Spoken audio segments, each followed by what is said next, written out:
Folks say that grown-up men are still just little boys, but really the only difference is the price of our toys. We go for macho symbols like guns and running shoes, pickup trucks, hunting ducks, and power tools, power tools. Hey, good morning. Welcome. Saturday's Home and Garden program brought to you in part by the Michaelis Corporation. Water, storms, fire, and wet basements. Life happens. Michaelis happens to help you through it. Good morning, everyone. Denny Smith is here. You know, that was one of your top five. Your best one was you hit the mic right as the music started. This one was probably your top five, almost late but not late. You're amazing. Well, do you do this to church? I mean, when you go to church, does Father call you out because you're the last one in the pew? No. Maybe the last one, but he's always on time. Well, that's nice. right. Wait a minute. So yeah, I made it. It's all about the stoplights.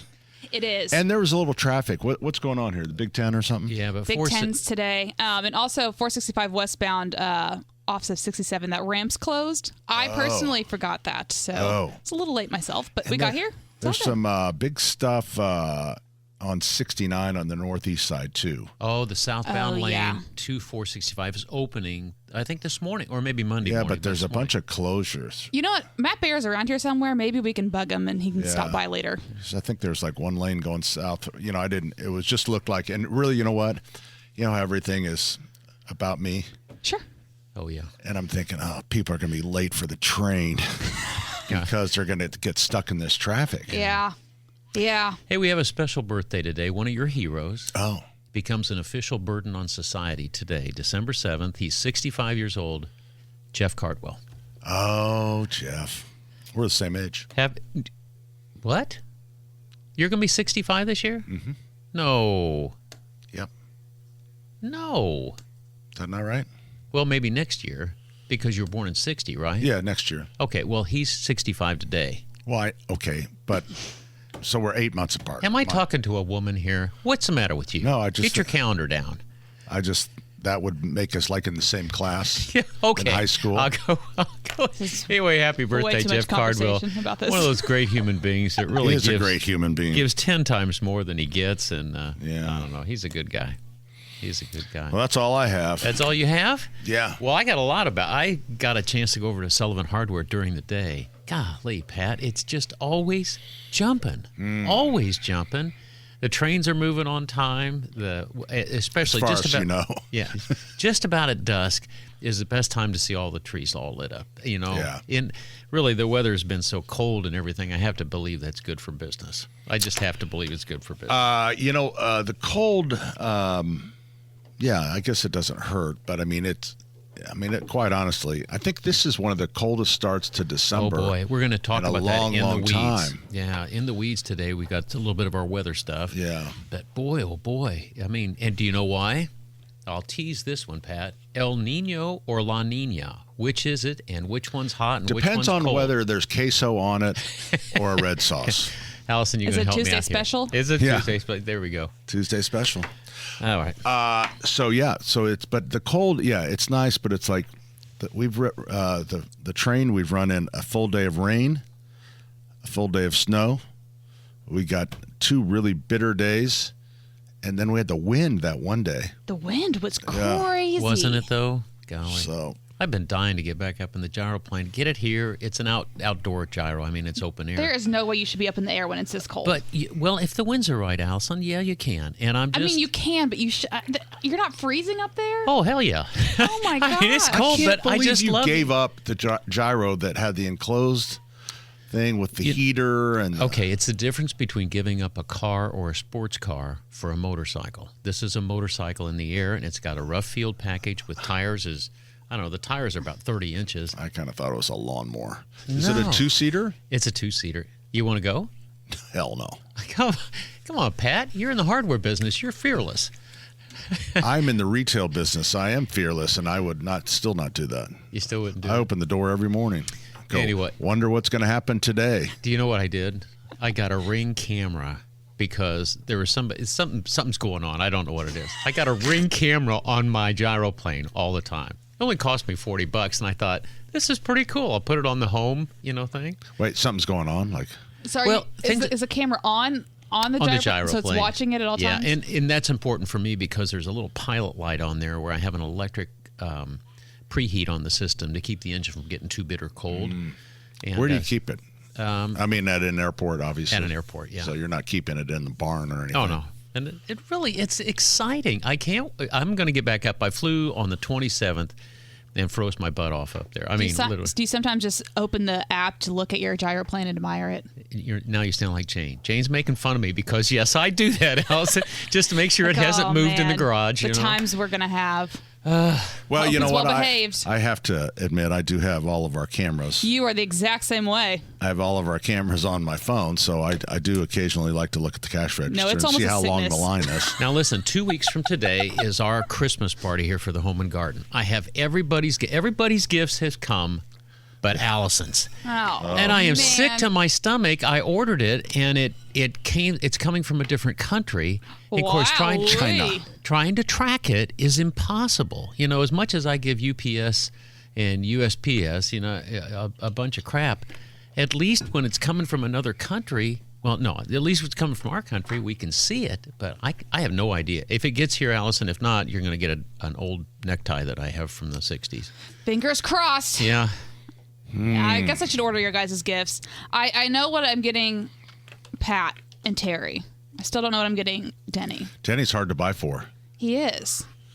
He has a lawnmower that goes in the air, for goodness sake. I know.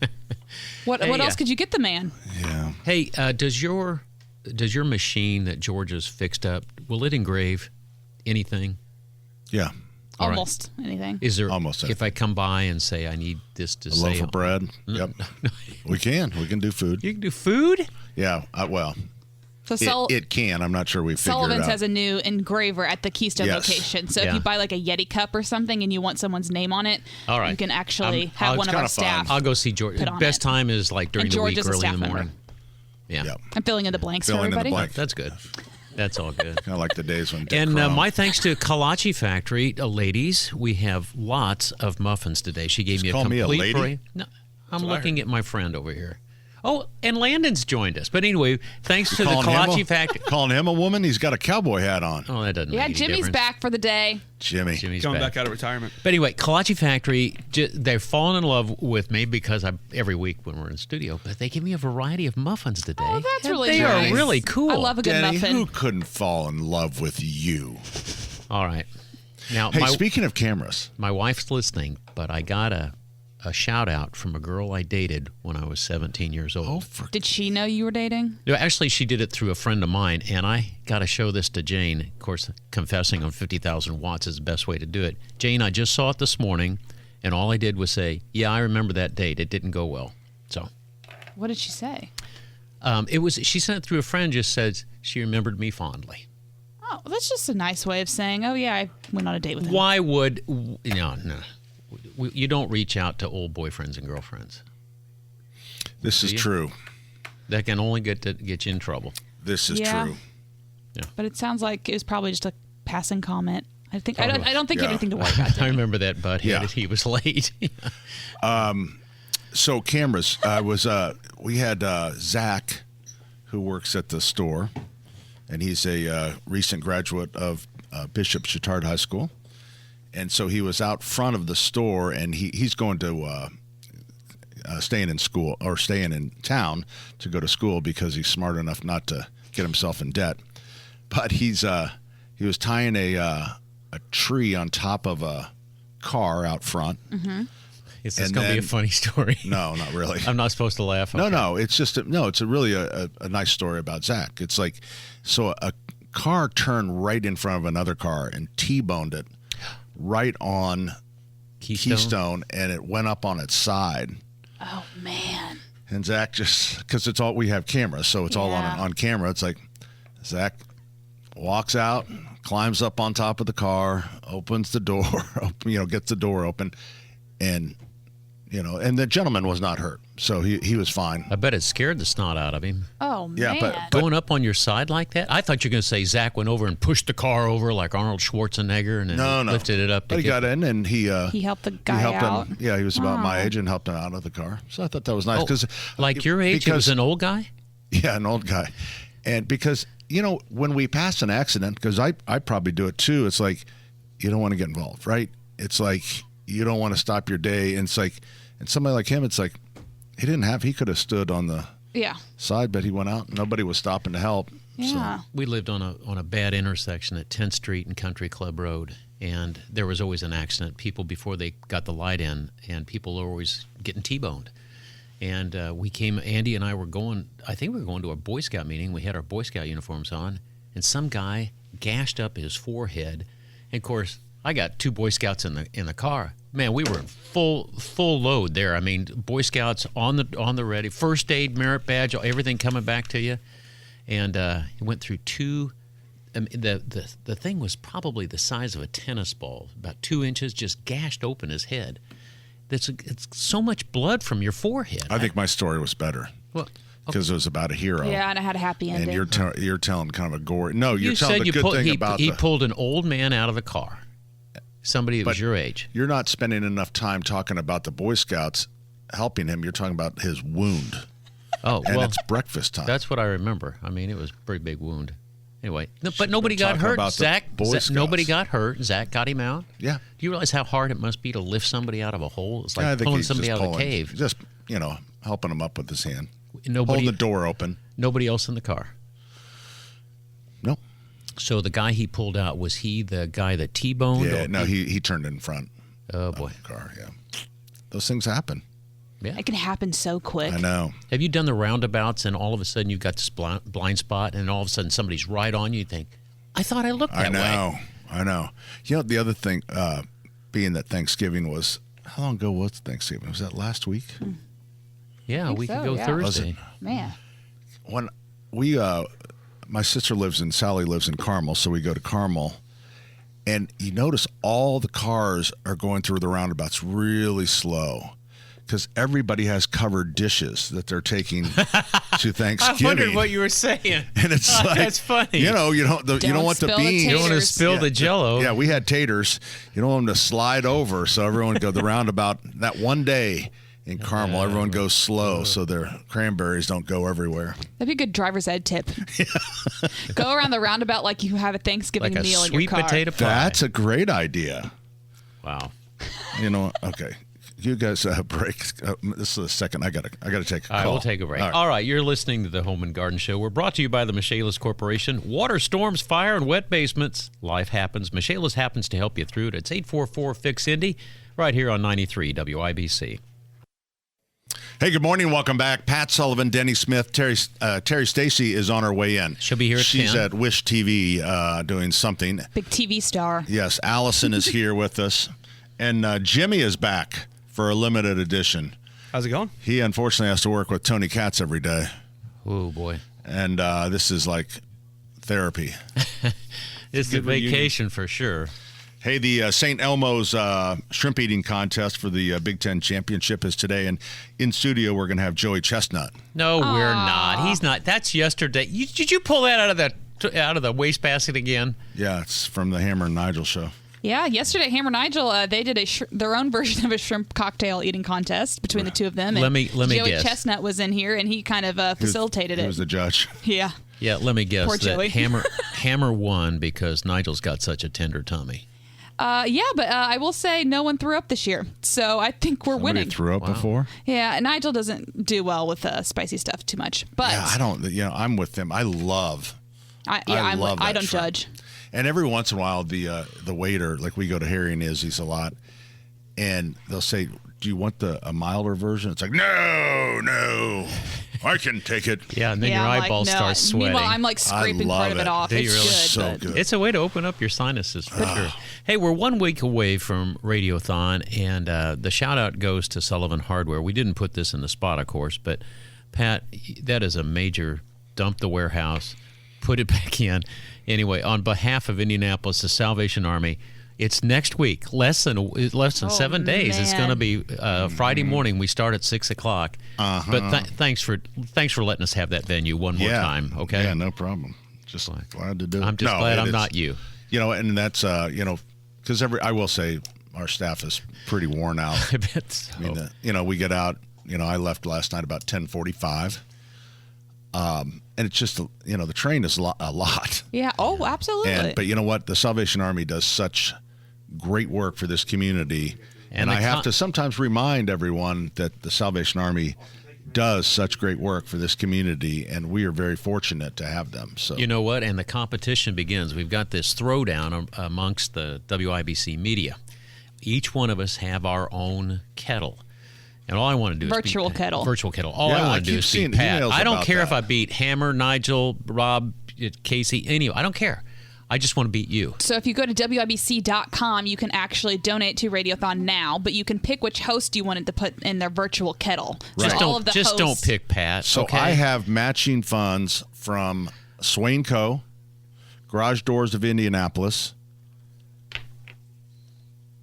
and I was not on the email, so don't look at me. Hold on. All right, so I'll tell you who I got. I got Hope. Was it? Let me see if I can Garage pull it. Doors. I have Sundown Gardens. I have Zero Window, Res, I bet. and LD Smith Plumbing, which is one of your sponsors' competitors, stepped up big time and has already made a big contribution. So, just help me beat Pat. That's all I ask. I don't care about anything else. I just want to beat Pat. But Pat's people, Hope Plumbing, okay, Garage Doors, like we said, Gutter Helmet. Oh, Gutter Helmet. That's right, Shine, Brian. our friends Quick Shine and Swain Co. Quick Shine, nice. Thank you very Window. much. Wow, that's almost more than you can mention in one. I think segment. Sundown Gardens, Zero Res, and LD Smith Plumbing beat the socks off you, Pat. I'm just saying. I had to give Sundown the money so that they would sponsor you. You paid for that spot last week. That was an embarrassment what you did to one of our classic sponsors, Sundown Gardens. You embarrassed me publicly. What did you do? Oh, he did. I don't even remember last week. You gave me a complete hysterectomy on air about doing that spot. Why? I don't know why you did it. What was wrong with the spot? So did you mess up? Is that what you're saying? You No, messed up on I air? didn't mess up. He just kept kibitzing in there and I don't know what. No, you know what? Sometimes I do that because when we do live spots, Landon, Jimmy will record them and then play them back. But if I mess with Denny, then he has to do it over. So that's kind of all right. Hey, Fulton joins us on the program. Hey, Fulton. Hey, good morning, guys. Good. Wow, you got a drum there. What's up? I got my ukulele. Oh. You going to play a little something for us? Yeah, I'm getting ready for my big show tonight. Oh. Show? You mean more than one number? Big Christmas concert. It's Getting ready for my big Christmas concert this Saturday. Oh, you got a Christmas concert today. So, Fulton, where's that at? It's at Harbor Shores Church in Cicero. And we're going to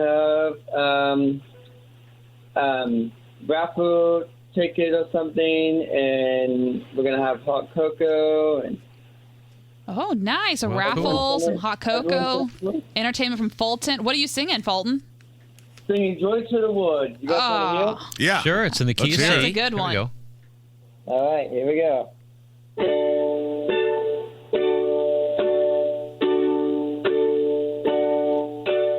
Joy to the world, the Lord is come. Let us receive the King.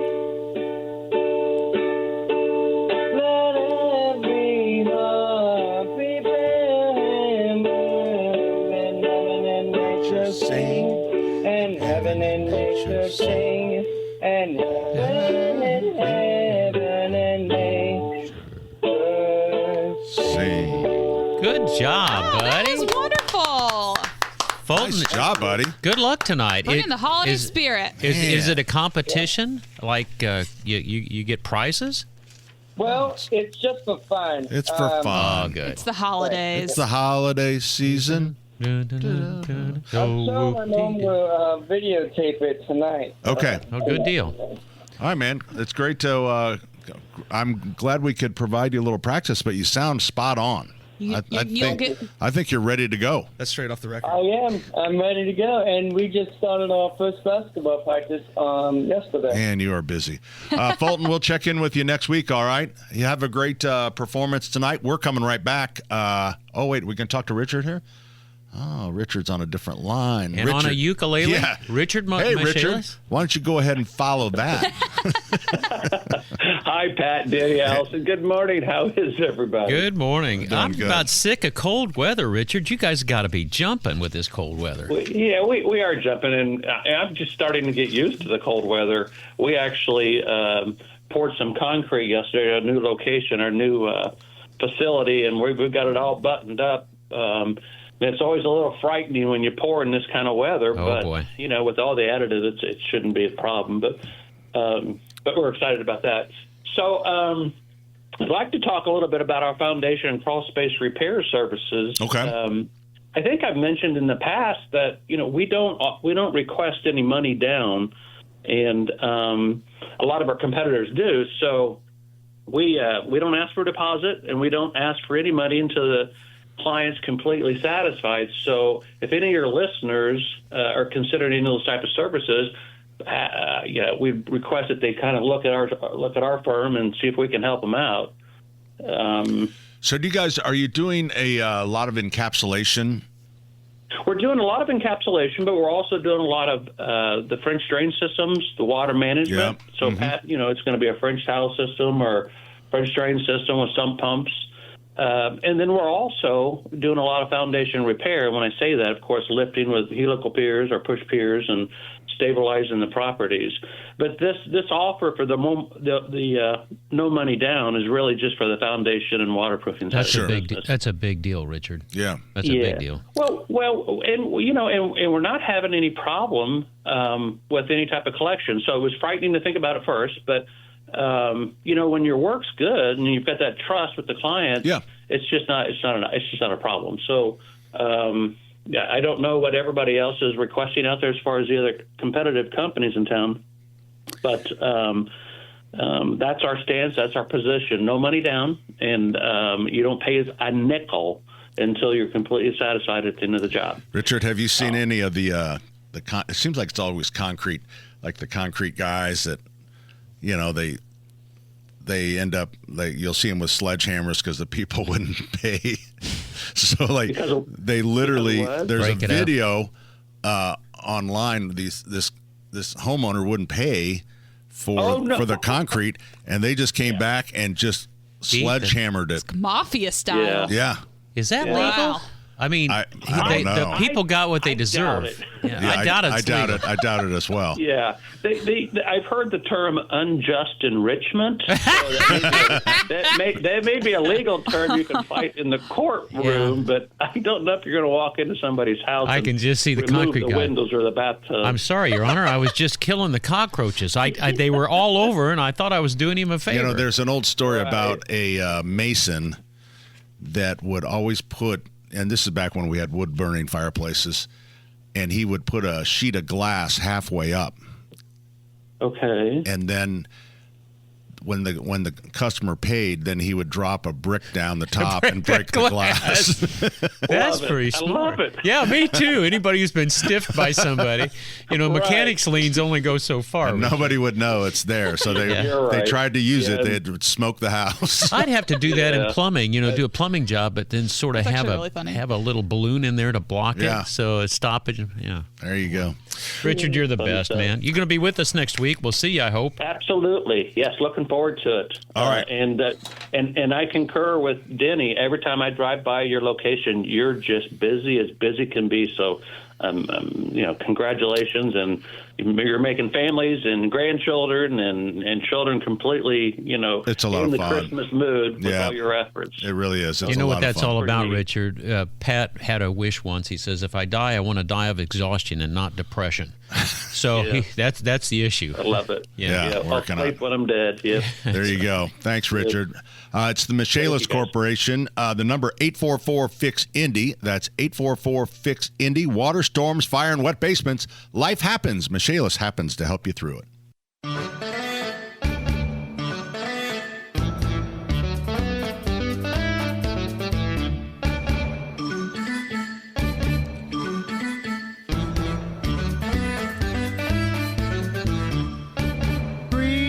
Ladies and gentlemen, boys and girls, a segment on and off, inconsistent, with sponsorship, without sponsorship, but it's still here. It's In the Weeds with Denny Smith. Yay! Hey, here we go.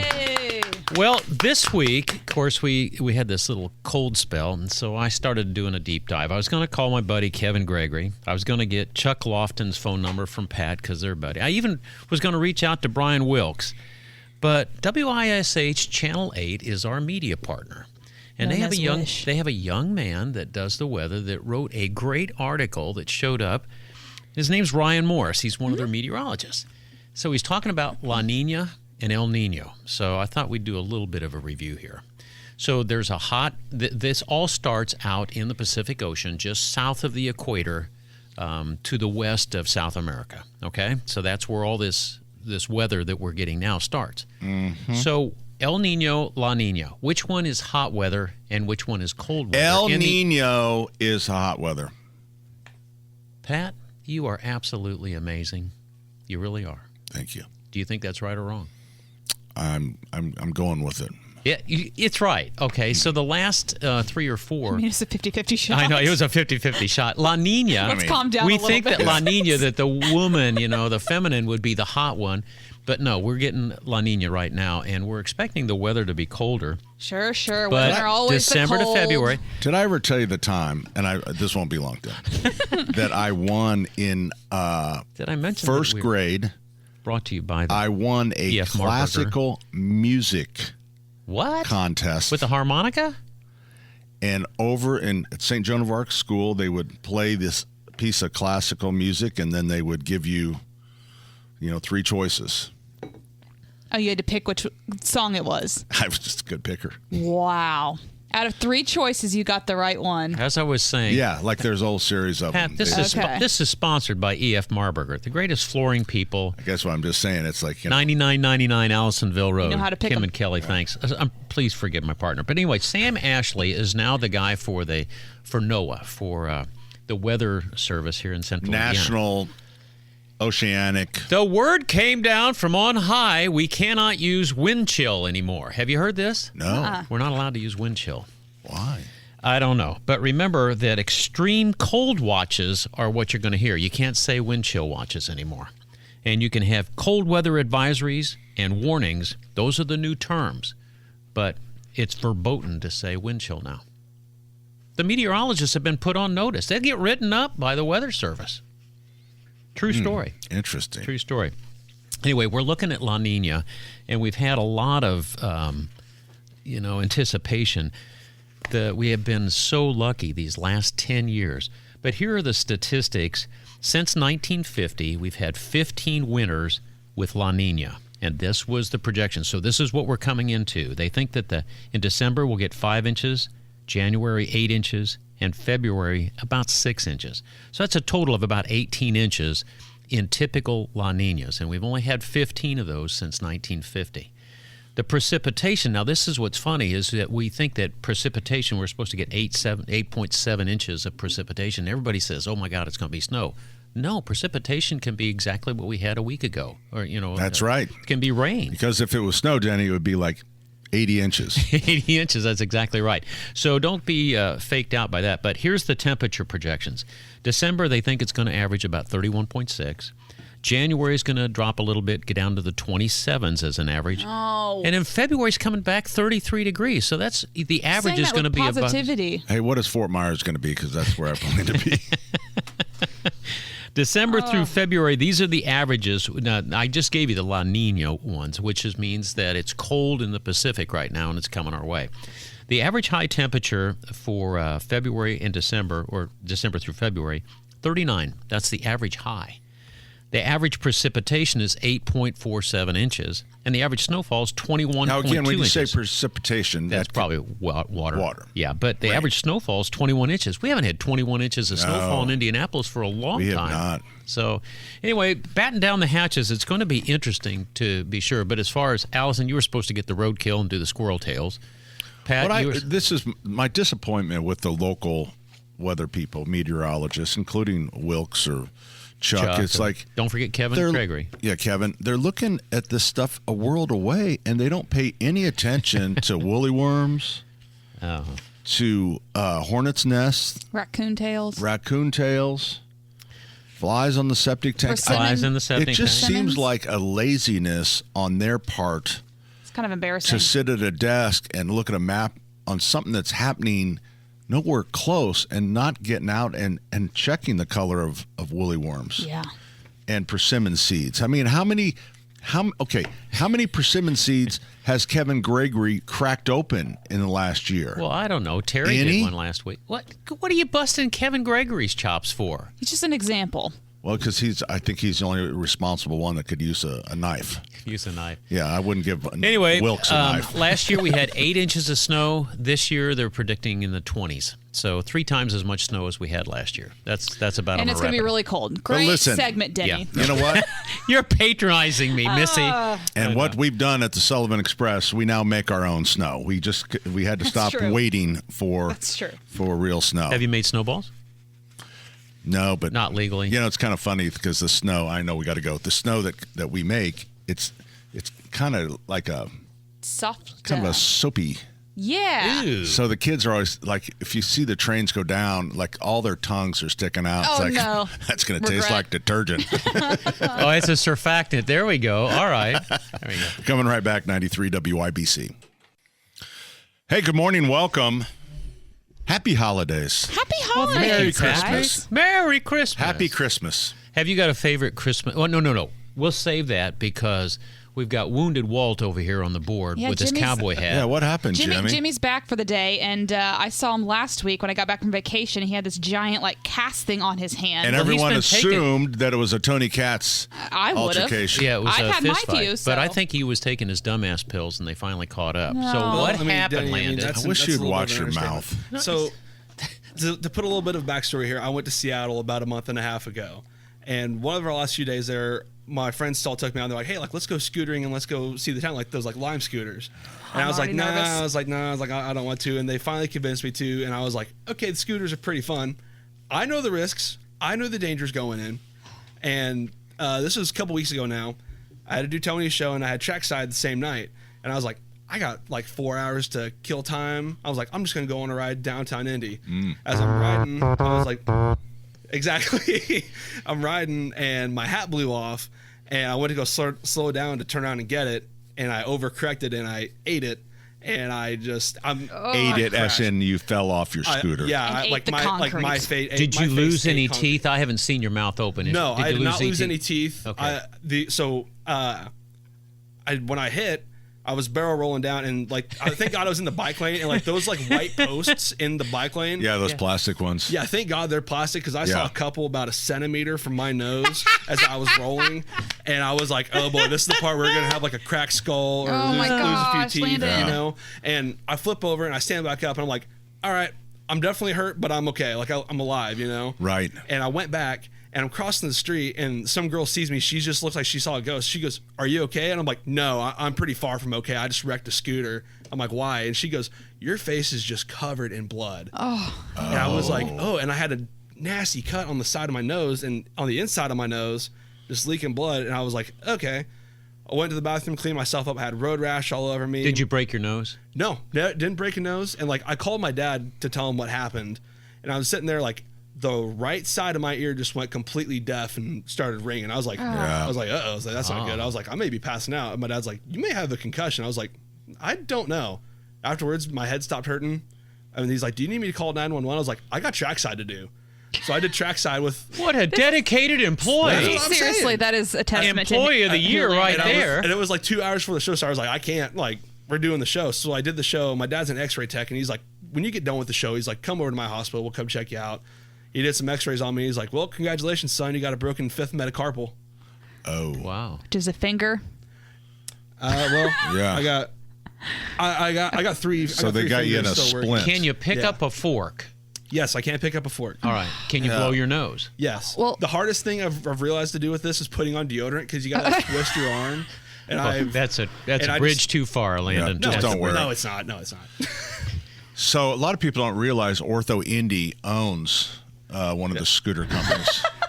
Yeah. So I've heard. pretty funny. Yeah. Actually, shout out to Ortho Indy for giving me the brace, by the way. Oh, did that good? Yeah. I think it comes every time you do a subscription to their obviously- scooters. It's their monthly. So obviously they're hitting it on both ends. They got the rent for the scooter, Yeah. and then they also got to repair your hand. And like I said too, like I know the risks going into all of this, right? All this because you wore a cowboy hat. If you'd have worn a stocking cap like most normal I human didn't beings, wear the cowboy hat when I was riding the scooter, Danny. what okay? hat did you lose? Just some normal like baseball cap. It had like Marvin the Martian on it or something. Well, I am was so my glad dad's. you did not crack your head open or anything, because I've seen some terrible accidents around town. Everybody They're- around in this building and at the hospital at Ortho Indy were like, yeah, like we've been x-raying too many people. I was like, yeah, so I've heard. I'm like, it's this preconceived notion that all scooters are evil. And it's like, I'm probably going to retire or never ride a scooter again for the next probably Allison, 7 have you years. ridden them yet? No, I haven't ridden one, but I'm also not very coordinated to begin with, so I'm not great on a normal scooter. See, So like, even when I was in Seattle, because Seattle's very uphill, downhill, and very bumpy sidewalks, I'm shocked I didn't crash anything in there, or like, let alone run over a homeless person. or if you by got any hit by a means. car, like Oh, there you go. they do go they so keep any fast here. stats on injuries from the Probably scooters? don't for that reason. I don't know, but I'm curious now. It makes me really nervous. I've seen actually some really bad Yeah. accidents on those things. So anyway, if I had you a see friend that people's got scooters- really hurt on Yeah. one. Be careful. PSA, don't ride scooters. Yeah. Yeah. It's okay to walk. You're just lining the pockets I'm really of glad Ortho you're Indy. okay. Well, thank you. I'm kidding, Ortho okay, Indy. too. We love you. Yes. You've helped us Wow. all. They have. Yeah, they've given me shots in my knee. Okay. So far, no runs, no hits, no errors on the trains. Nobody's been injured. Everybody's good here. Yep. Good. As far as we know. Wonderful. Yeah, it's we have a guy that trains all of our drivers, Steve Wheatley. Yeah. Used to be an administrator at He's great. Franciscan Health. Incredible. And he just, so they really got, I mean, you still have to do your part as a train rider. I still see, kids leaning on doors and stuff that, So. The Stay thing about that seated is at all times. every one of those trains is inspected by the state of Indiana too. You know I mean, what? you're doing your part. Interesting. Here's the interesting. The state no longer regulates those trains. What happened? Really? I don't know. We sent our money in and stuff, and they said, "Hey, we don't. They kept the money but said we don't do it. No, we don't regulate that class." They of, regulate my gyroplane. You wouldn't believe the thing. Well, I think what they're saying is like you got to. It goes 3 miles an hour. It's like Okay. it's really. But I will say our drivers are spot on. I mean, yeah. They're Great, pretty great good. guys. But Wheatley's, you got a blessing we when you did got put Wheatley. actually. We had to put in a new procedure. It's not this wasn't a dangerous thing, but 3 times we had trains come nose to nose. And then you have to unload the trains and unhook them. Because you can't back them up? No, you can back up the engine, but so there you go. All right, enough about me. Hour number 2 is coming up next. We'll take your calls at 239-9393.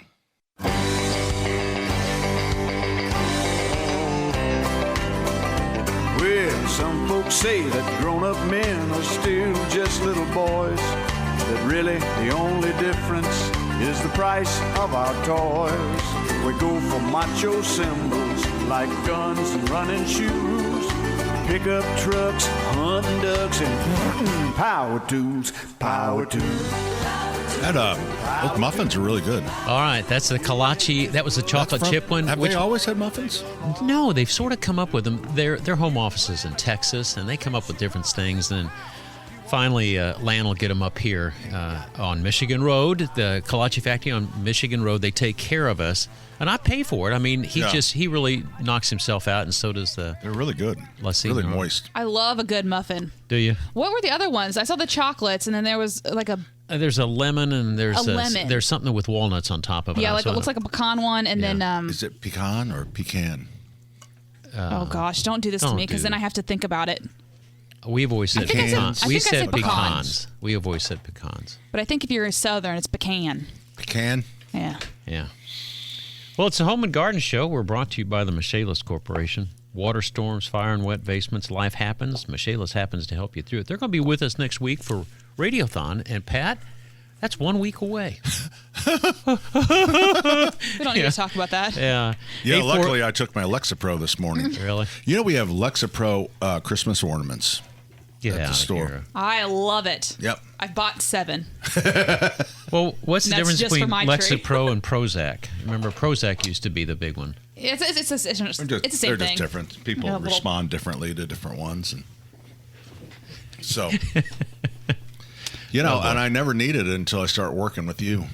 Really? Mm-hmm. Well, that's 21 years worth. I know. Were you on that stuff 21 years ago? No, Oh, I it took them a long time. Took a lot of therapy to diagnose my problem. In And at first, they zeroed in on being a business owner and having stores and all that stuff. Yeah. And then nothing helped. And then they finally started kind of going off on the side roads, and then they ran right into Denny Smith. When I got my HVAC license, they taught us about allergies and how your bodies and histamines. You have this tank where your body can absorb just so much, and then all of a sudden you lose it. So you had a tank of histamines of Denny Smith, and when your tank got full, that's when you fell off the wagon. Yeah. All They right. said it happened in week 2. Hi, Terry. Terry Stacy's The here. sunshine of the morning show. She's looking so festive too. Okay. Well, listen. Hi. You're on TV. We're testing your mic. It's okay. Yeah. We'll figure it out. It's working. Is it okay? Well, it's not great. Sounds like you're in a barrel. Not great. Awful on a tinny. big mic in front of a lot of people. Come on, Landon! Oh, hey! Now yours sounds bad too. Mine sounds bad too. And mine does. Landon, what are you doing? He's trying to pick it up. I'm just kidding. Okay. Check 1 2. All right. Well, we're in a But yeah, Keith. Terry, hollow studio. where have you been? Well, I was at Wish TV. Okay, everyone's mic sounds bad now. Well, we're just gonna keep talking and let Landon figure it out. No, I think we need to point Landon it out. can't Take a find break. his you-know-what in a well-lit room. Joey Chestnut is coming in later. Oh, I'm so glad because I tried to get him. I think it's getting better. Yeah. Oh, much better. Check 1 2. I don't know. Yours is better. Yours is better. Yours is better. This is why Tony Katz sounds so bad in the afternoon, because Oh. Landon's on No, the mine's break. not bad. Hey, listen. I just want to mention. Terry's is still messed up. Mine is still messed up. But you were little talking hot. about Salvation Army. Now, here's the thing. I get very nervous when they tell us we have to have a virtual kettle. Yeah. And we all have a virtual kettle. And those are active right now. And if I could just say, listen, it is the Salvation Army. And if you just go to my kettle. Hey, we let everybody. We did this in the first hour while you were on I don't like television. competition. I don't like this. It makes you feel bad about yourself. And All I want to do is beat Sullivan. Well- but this is new from the kids. The kids want us to have in digital to have a virtual kettle. I do not want one. It makes you nervous, right? You think. And I will just say, no one has any money right now except for Denny for $2,000. And I'm just gonna say, I'm assuming that's a Wait, Smith did donation. you put $2,000 I bet he did. no, I on your didn't. own? No, I didn't. I think that was his sponsor. Oh, I had a maybe it was sponsor, his LD sponsor. Smith. Lance, I told Lance, I said, we're going up against Hope Plumbing, which is your number one competitor. How much? How much? I said, I don't know how much. He goes, how much? Next thing I know, I get this notice. See, he's got time to actually do this. I know. Now, But what are I you don't doing have to Time me here? to talk, to call people and say, We're working. But I do want to thank Jeff Cardwell and listen, thank you because he's sponsoring my kettle as well. Today's Jeff's birthday. Is it Jeff's He's birthday? 65th. He's an official burden on society today. He's not even in this country right now. He's doing good outside, and Probably so El Salvador. well with his neighbor to neighbor. He's just really good man. Cardwell do it best, and thank you for your sponsorship, truly, for the Now, virtual wait a kettle. minute. You Now, are if I could playing this just let you know- hometown girl stuff like sweet little Terry Stacy. because that's who I am. Okay.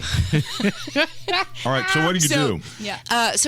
Allison, our virtual kettles, can you tell us? How do you do it? Yes, I've you got, just go to I've got an email if you don't. Yeah, WIBC.com. WIBC. And truly right on the Oh, top of the... I forgot the B. Okay. well, I'll take you somewhere else. WIC. But yeah, WIBC.com. And then on the front page, very top, you can choose which host you want to put Okay. your Boy. kettle in. So we have Kendall and Casey each have their own. Hammer Okay, and Nigel well- each have their own. Then there's Terry, Matt Bear. Yeah, but Denny, it doesn't and make Pat. sense. Like, how do you know? Like, see, I saw the photos. But so there's the photos, and then right underneath it says donate under each person. There's nothing under my phone. You're, okay, it's yours it's- fell down. It fell down, Pat. Well, is that a conspiracy? Well, I- it looks I will like you're say- having a bowel movement in your boy. picture. So if I just hit my picture, not does his it fault. take me Turn anywhere? mics No. down. It's below your picture. It is not It's- below my picture. Here. I wait, paid just a $50 for this programming to get you off the thing. Pat. This is the Okay. Pat, conspiracy. can you look at it? So see, there's a picture. Your button was pushed down to the second row. I've been wanting to push Well, this button for so is that long. right? It is not right. I just saw that, so I will talk to Nick. And No, you Digital. won't. Don't tell Nick. This is the only way I'm going to be able to beat Pat. Upsetting. I will say too. And then right here, you can't tell whether you're going to donate for Matt Bear or for Terry because it's split. Well, That's good. That's because you're on your phone. I like that. That's He's 'cause the you're most on your popular person in the building. Honestly, Allison, in between case you haven't you and- heard, you and Matt, you guys could sweep. most people use their phones. Listen, guys, I'm just the messenger. I don't do the website stuff, but I will be glad to take all this feedback. Here's what you just need to know. Pat's there. You just have to look a little harder for Pat. Yeah, look. And It's you know what? there. You know Just what? Here's close what your I'll do. eyes. Here's what I see of this whole thing. Only Denny and Casey have clearly their buttons are underneath. Everyone else is, and Nigel. Those three. Hammer and Rob share a donate button. And Terry and Matt share a donate button. And there's 3 donate If you're buttons that on are your just phone. mystery ones. So here's what I'll do for listeners who are clearly very concerned about wanting to donate to Pat. They're- both of them. I actually think my donate button is the last one. Well, it shows up even worse on my phone. But listen, if you go on your computer, Pat. but here's what I'm going to do. Everyone calm down. Let's take a deep breath. Yeah, just like the coffee machine This just said. isn't working out Just the like way the they coffee said it was machine going said. to. Coffee machine now tells us to breathe in and breathe out while we I wait kinda for like our cup that. of coffee in the kitchen. I love That's it. what the Calm app does too. When you open the Calm app. Right. So here's what I'm going to do. On our Facebook page, I will post each of your individual kettles so people will know exactly which link to go to. Oh, thank you. Thank And I will you. do that right now. Okay. And then you guys can say, go to our Facebook page, Home This and is a Garden, mess. Indiana. And Allison. you can She's donate gonna to fix my it. virtual Allison, kettle. you're a saint. You are a saint. And Thank I you. also will point out, too, everyone's pictures the host. They look really cute. There's Casey, and she's in a little black dress smiling. Then, Terry, even Terry's photo's cute with her little hat. She's smiling. And for some That's my reason, Salvation Army hat. I took a picture of Pat when he was in full concentration mode. Yeah. And He looks was on the very upset. toilet. Everyone's smiling but Pat, and you but look he- so upset. But he does have the Christmas lights behind him, and that's kind of cool. Yeah. Yeah, but It that's looks not, when I see that, I Christmassy. don't see. Denny's really not smiling either. No, he looks like he's in the middle of another in the weeds segment. Yeah. Hey, listen, Which I just probably really was. just wanted to say thanks to Jeff Cardwell, and I just wanted to mention Happy that this birthday, is a Jeff. lot. It really feels hard for me, and I just hope that he'll help me with putting some money in my Ah, boy. because it's really not. I mean, it's not for me. It's For those of you it's who for the had Salvation younger Army. sisters, for those of you who had younger sisters, and she always got her way, and she always played the poor, pathetic. I'm the oldest I'm sorry. in the family. But Daddy, I can't do that. Hey, Daddy. can I talk about something else too? Please? Sure. You missed there an time? hour. It's all you. I wanted to mention, I came across this very cool club yesterday. It's the Christmas Cactus Club. And I now want to have one. And I found somebody, I found it online because I got curious because people have these cactuses passed down from generation to generation. And I love that story. And I found the oldest one in our country is 145 years old. Wow. It's so cool. It's in Montana. I can't find the people, but it was actually, 145 years ago is when that generation it started, and then just passed it down. So I was looking, and I was looking here locally, and Jeff Sparks. Does that name sound familiar? It does sound familiar. No, Denny? No. He's the founder, if I'm thinking of the right guy, the founder of the Heartland Film Festival. Oh. And his is over 100 years old. He posted online. I sent Jeff a note, and he said, and I got nothing back. I think I got one from my grandma that got to my mom and got to me, Mm-hmm. and I about killed it. And you talk about guilt, but we got it back. Oh, see, I love hearing that story. I want to start one right now with me. I don't have any children, so then it'll be passed down to Allison. Oh, great. No pressure. And then I think there's a lot of questions within this group on how to get them to bloom right now. If you're not Yes. getting it to bloom, is there some tricks? Is Yes. It's when I don't you- know what they are, but there are. Well, I have You're two. the garden guy. Well, I know, but I our have two of them. Wow, I that got a didn't pink go as I one and a planned. white In my one. brain, I was like right there. I had this whole Softball. situation, Yeah. a whole segment. The trick is when you fertilize them. I You was- want to fertilize them early in the fall. I was still looking Okay. at the donation page. Did you get something? And you got to get over that for a minute. You're the one that started it. I was trying to, as I mentioned, thanks to Jeff Cardwell, and Allison's going to post how you can donate to each of our kettles if you want. All I want for Christmas Let's is have a to little beat Pat competition Sullivan. to That's see, fine. No, I no. just see who by the end of the show. Where you get hate your this Alexa Pro game. out. You know that little canister. She's going to need Alexa Pro. Okay. I don't like She's- this game she's at spacing all. out. It just makes you feel so bad. All I want to do is beat Sullivan. because nobody, I don't care nobody about donates. anything else. You're just like, oh, I'm such a not good Or campaigner. sometimes you'll like donate to yourself, and you're like, "Well, this feels well, great." that's what I'll end up doing. Yeah. Truly. I'll donate to you, Terry. Yeah, I'll Thank you. donate Well, to you know, you. that's so sweet. No, let's just see how it goes today. I always donate to the lowest host. Well, you can see how everybody is done, but it just It's started usually yesterday. Nigel, by the way. Yeah, is it usually not? Yeah. Hey, Terry brought Who's in winning, muffins Nigel? for you. There's Oh, four different thank you. varieties. They're really good.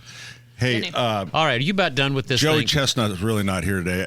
I was just I had gotten that from the trash. That was from the Hammer and Nigel show. Joey's not coming in or calling or anything? No. Today's the day he's competing. I know. Yeah, he came in yesterday. I just for get Hammer there Nigel. because we don't have any show prep, so I just get theirs, and that's what it said. Allison could pull that segment off from yesterday, and we could air the segment of him with Hammer and Nigel. We could, but that You can also go to WIBC.com, That'd be kind of There you lazy. go, Allison. and it's I That'd be posted a lazy video of on it. our part. I can play the part of Joey Chestnut. I've been around him a long time. That's, Oh, you guys reenact it. all right. Now we're talking. I think there's some extra shrimp in the fridge. So coming up later this hour, Joey Chestnut, played by Terry Stacey. No, I don't think so.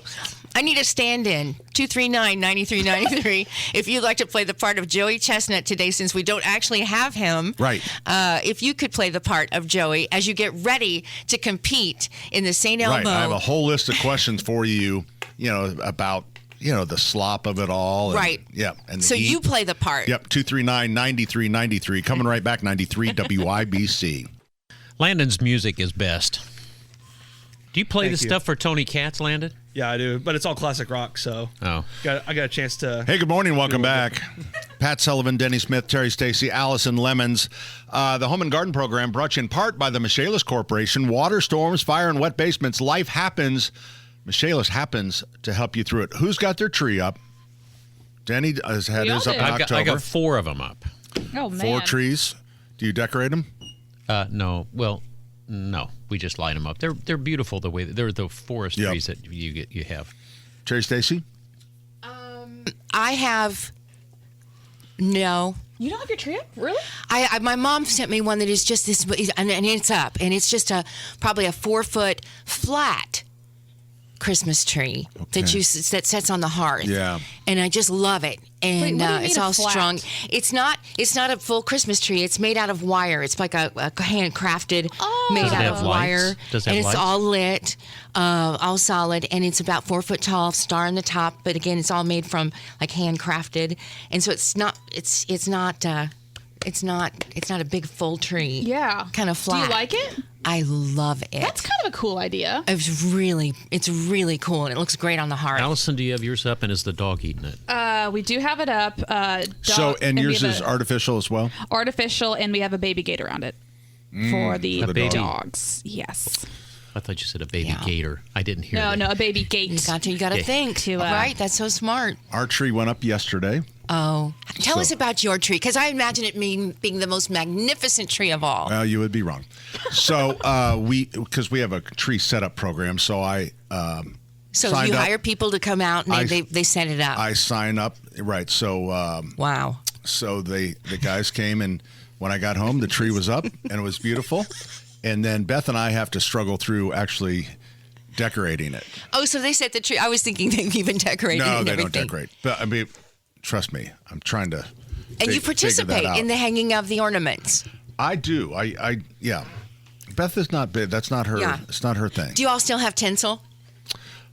We do not use tinsel, although we are selling a little more tinsel at the store than Is we it have. for sale? It was banned for a while, right? Well, it's really not good if you have a cat or an animal Oh, no. or a kid I think we 'Cause called them kids- icicles. My mom would call them icicles. Oh, yeah. Oh, I think. I see that. and I remember as a kid, like, there were 7 of us, and like, my mom wanted us to take Right, one at a time. one at a time, and we just take globs and throw it at the tree. Exactly. That's so normal. Yeah. Wow. That's the best. The That's old so style was fun. made out of lead or aluminum and lead, and you could push them together and throw them like spitballs. Okay, so artificial versus real. It's about 50-50 when it comes to the research. Is that what it was? Because this I'm not buying morning, that. I'm really not buying that. I think it's more artificial by well, far by now. yeah, That doesn't say you buy it. It said you prefer it.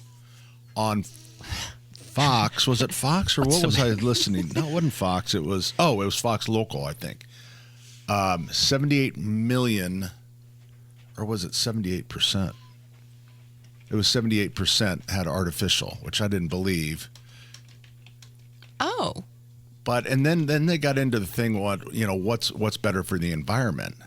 And they said it was a toss up, which I'm not even sure I believe that, because it seems like a fresh tree Grew is in the more environment. sustainable. Yeah, Right. because it's it's grown as a crop, and then it's mulched, and where a tree is gonna, when somebody's done with it in 10 years, it's going to the Chopping to the down a tree dump. Yeah, versus it goes to the everything. landfill. And they base that on because of the transportation costs each year. If you buy a fresh cut tree, that tree has to be on a truck every year, where an artificial tree, it stays in your house. So There's a no- knockdown, drag-out But- fight on the internet about all this. I had no idea. But if you think about it, like your fresh cut tree is going to come from, maybe Indiana, Wisconsin, Michigan, and then a lot of Frasers from North Carolina.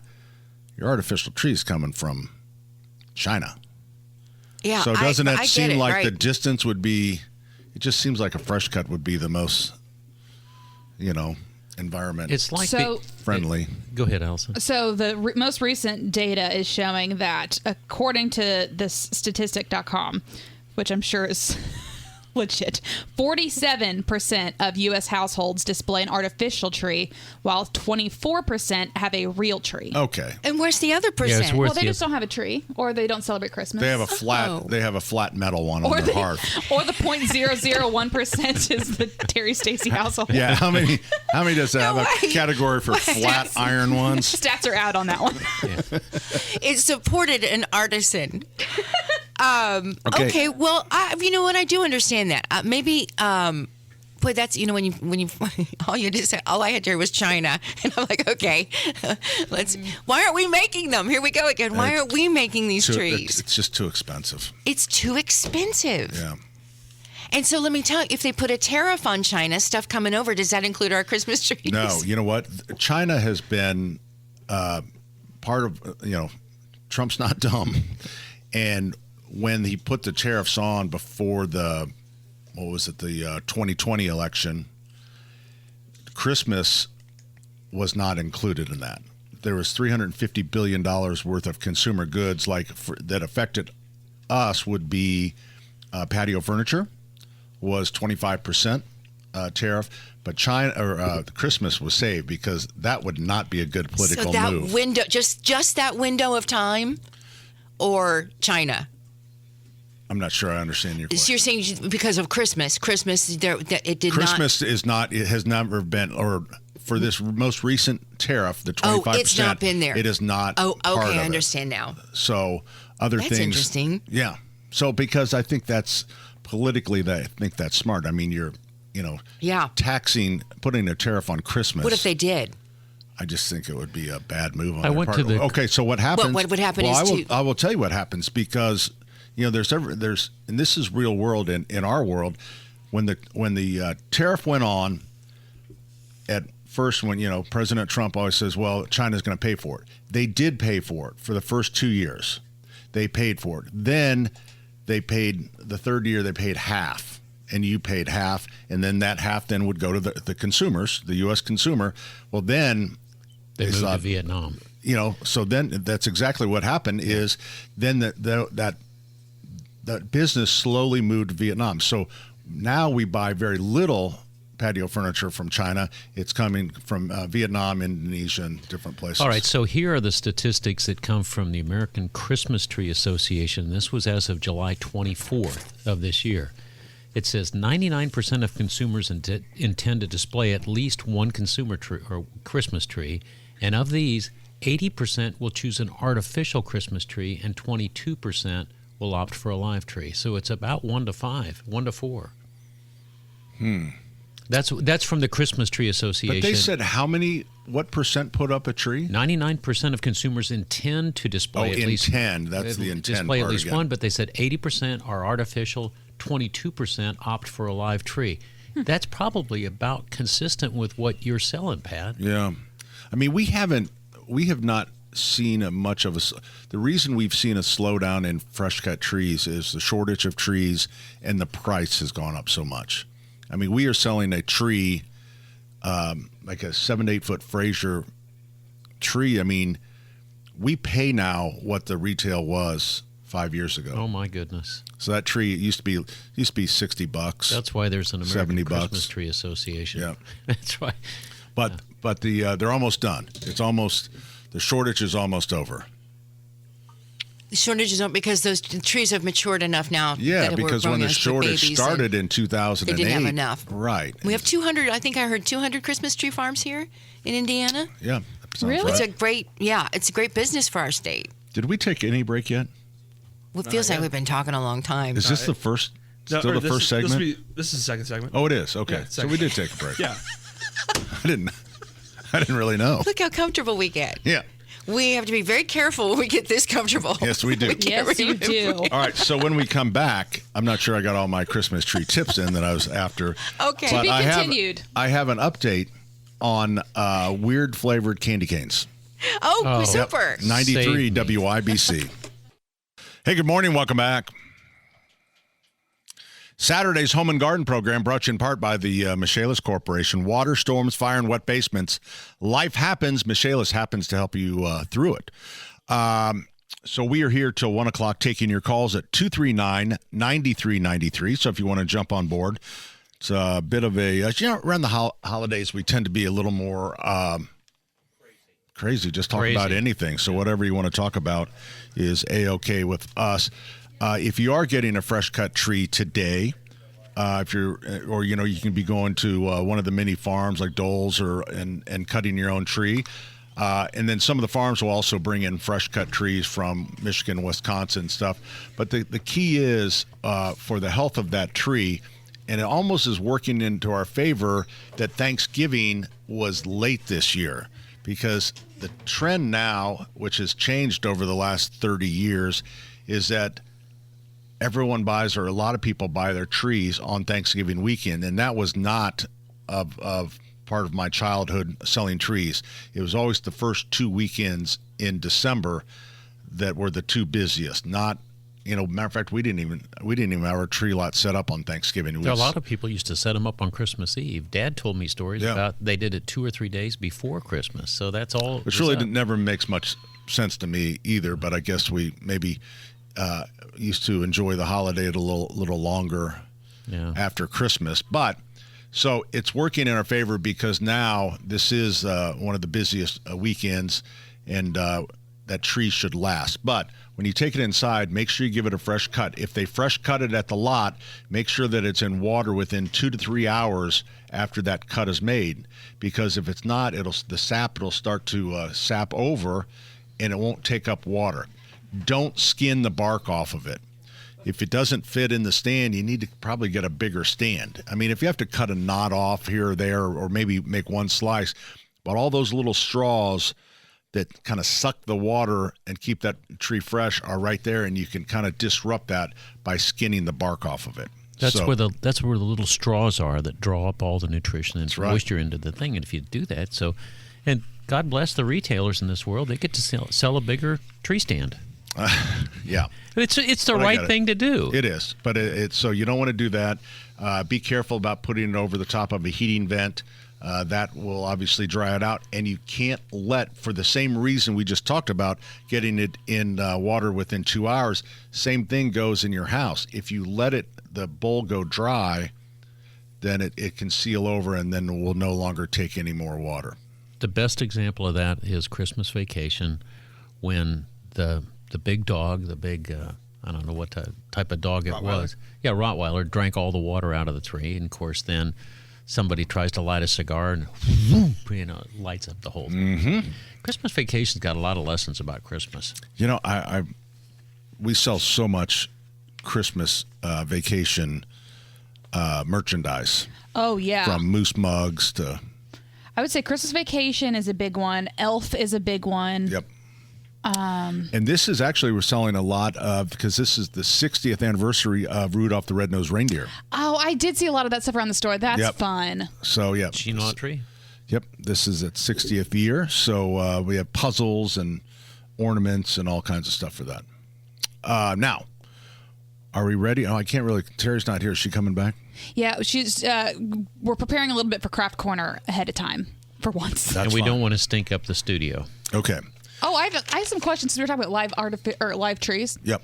There's a couple. I remember growing up, my grandparents. One of them would always put some Sprite in the water, and then I've also heard aspirin. Is that does that actually help the tree? No, it helps the aspirin company and And Sprite, Coca-Cola. yeah. Okay. There's never been any scientific validation of that. But so many people do that though. Oh, yeah. Well, And we they're trying. sell little bottles of preserver. Yeah. And do I recommend it? I always say it's like, well, as Dick Crum would say, never argue with success. If grandma always threw an aspirin in, But throw an aspirin in. suffice to say that fourth bay in the greenhouse was paid for by selling stuff like that. That's Yeah, right. sure. So I'm not really sure, but that preserver, wonder we how it still started. sell a ton of it. Yeah. But I'm not sure that it's. And then everyone's always, oh, do you need hot water or cold water? Mm-hmm. It's like, well, I guess think hot people water is just not going to overthink hurt it? anything. Yeah. I think the biggest thing is that people let it run. When the tree first goes in the house, it drinks a lot of water, and you have to stay after keeping the water in that bowl, because once it goes down, then it probably won't take any more water the rest of the Gotcha. Because season. it scabs all over again. Now, if you pulled it out and did another butt cut, you might be able to get it to do it. But Yeah. yeah, nobody's Kids, doing that. take the ornaments off the tree. We're Yeah. going to go outside and cut it again That's right. because you forgot to put water in it. I'm impressed that you'd put up a little fence around it to keep the critters off. Now, those are Lessons just for learned. the puppies, right? Yeah, that would not help with cats. No, cats my are sister has crazy. a cat, and it's they have one tree dedicated to that, and it's I think half the limbs are gone now, Really? just from climbing on it. And it You know what? The way you get that, It's just you have that for the cat, impossible. and then you make bird netting around there, so she'll get caught up in it one time, wrapped up in a ball. Oh, that's nice. No, that's just stopping the cat. I took we had wood lattice fencing, but real short, like garden, and I hinged it together, and I had to put it around the tree because we had kids. And to keep the kids out of the tree. sure. Yeah. And then after they get a little older, then we just wouldn't decorate, Certain, below their height. See, and that's what we do for the dogs and cats. I mean, they're all the same. Yeah. They're all just interested little creatures. Which one's more aggressive, the Frenchie or the pug?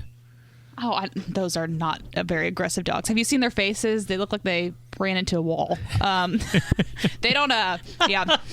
They are not very aggressive animals, but I will say they're both under 3. So anyone who has a dog under 3 knows that boy. there's The chaos. other, not really, I wouldn't say it's a trend, but it's something seems like we do more often. And it's for 2 reasons. One, you could keep critters and, well, maybe not the dogs you could, the cats not so much, but we build platforms for trees. That's a good idea. And not only that, it's like it's if you have a room with a massive ceiling and you don't want to deal with a 12-foot tree, well, put it on a base, a 12, 18-inch base, pick up that 1.5 feet and use a 9-foot tree. Oh, that's a great idea. But it also will keep the kids, the kids and the dogs at bay. So there There you you go. go. All right. Joey Tips Joey from- Chestnut's going to be joining us. Stop saying that. Pat. He's too busy at 3:30. It says right here, Joey Chestnut in studio. Yes, How but about a little what is the truth date in on that, advertising, Mr. rundown Sullivan? sheet date? that you found? It's just the Hammer and Nigel show. Did you for- do this in from high school yesterday. when we had a big test? Did you steal somebody else's notes from, let's say, math class and then use them in your chemistry class? The only reason You don't use other answers from other. the only reason I am here on this show today is because of a young lady named Ruta who sat right behind me. We were in alphabetical order, and Mr. Powell only gave a lot of true and false. And this is what I would hear on the back of my chair. Oh, she was a good friend. Way to go, Ruda. Really good friend. She was really smart. So, what is Ruda a nickname for? Rutabaga? Ruda. I've never heard of a This is Ruda. Lafayette Sventuckus. Okay. So I don't know. So you know, it's funny. That's what you think of. Yeah. I always just thought her name was Ruda. You know what's so funny And is that whenever one for true, two for false. and both of you get sent to the principal when you get Bless caught. me, Father, for I've sinned. Yeah. You know, and actually, I'm here to vouch for it. He sinned. God rest his soul, Mr. Powell has passed on. But the other thing that got me through his philosophy class, always picked him the best Christmas tree. You know what you're doing. Bribery? You got to do it. I'm telling you. I'm not Everyone recommending needs to use their this. skills. I'm not. Yes, that's all I had. Not a smart man. All right, we're coming right back. 93 WIBC. Hey, good morning. Welcome back. We are joined by somebody very famous, not Joey Chestnut, but Matt Bear from Traffic. Woohoo! Matt was forced into the studio because Terry Stacy is spray painting in the hallway. Enough to gag a maggot. Which takes me Boy. way back when they were painting the building, and Kate Shepard was in the news center and was allergic to it, and Fred Heckman was in the news center recording My Town Indy, and we almost had to push him into doing the new news. Oh my gosh. Wow. That's kind of scary. By the way, I saw an envelope out at the mail station that said Fred Heckman Jr., WIBC. Isn't that funny? Who is that for? Fred Heckman Jr. Yeah. Well, I Well, who's the news director now? Because that would be the junior I to see. Fred Heckman. Oh. Okay. So it's John's. Fair It's enough. John You Harris. give it to John. Okay. Fred needs to pick Heckman up his Jr. mail. It'd be his mail. Yeah. All right. It's only fair. You hear Matt? Fred Heckman. He, Whoa! A Terry's shot. very protective of Fred. She's under the influence of I know. propellant She is from under the pain. influence. I know Fred Heckman. Fred Heckman is a friend of mine, and he's no Fred Yeah. Heckman. That was from the vice presidential right. debate. Very good. Oh, boy, that was a long time All right, ago.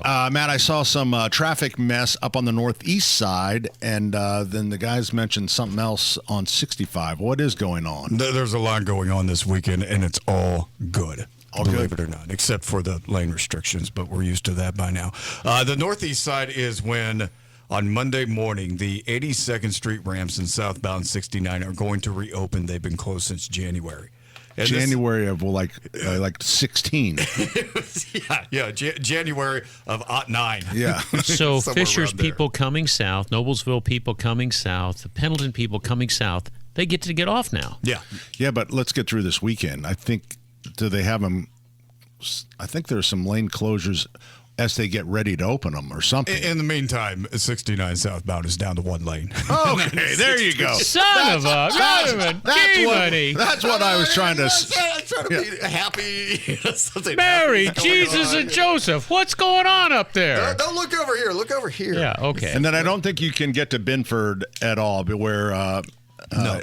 right? Is Yeah, that right? It's shut down. The access from southbound 69 to Benford Boulevard is shut down, but just for the weekend. It's Yeah. only the weekend. Yeah. No Well, I'm shoot the just messenger. thinking people coming, about myself, to the Sullivan Express train need to be aware of these things. Absolutely. I'm telling you, dude, there's nothing that rocks the Sullivan Express more than a traffic jam Oh, man. on 465. It's awful. And then the people Seriously. are calling Yes. in, hold the train, hold it. We can't hold the Because train. Hold the train. Every Can't ticket is sold, and when there is traffic, and people are coming in, that maybe aren't used to Indianapolis traffic because people drive quite a ways from smaller towns to ride the train and see Santa, and it's like, it is horrible. We are trying to push people, and because we cannot send an empty train because every ticket is sold. Right.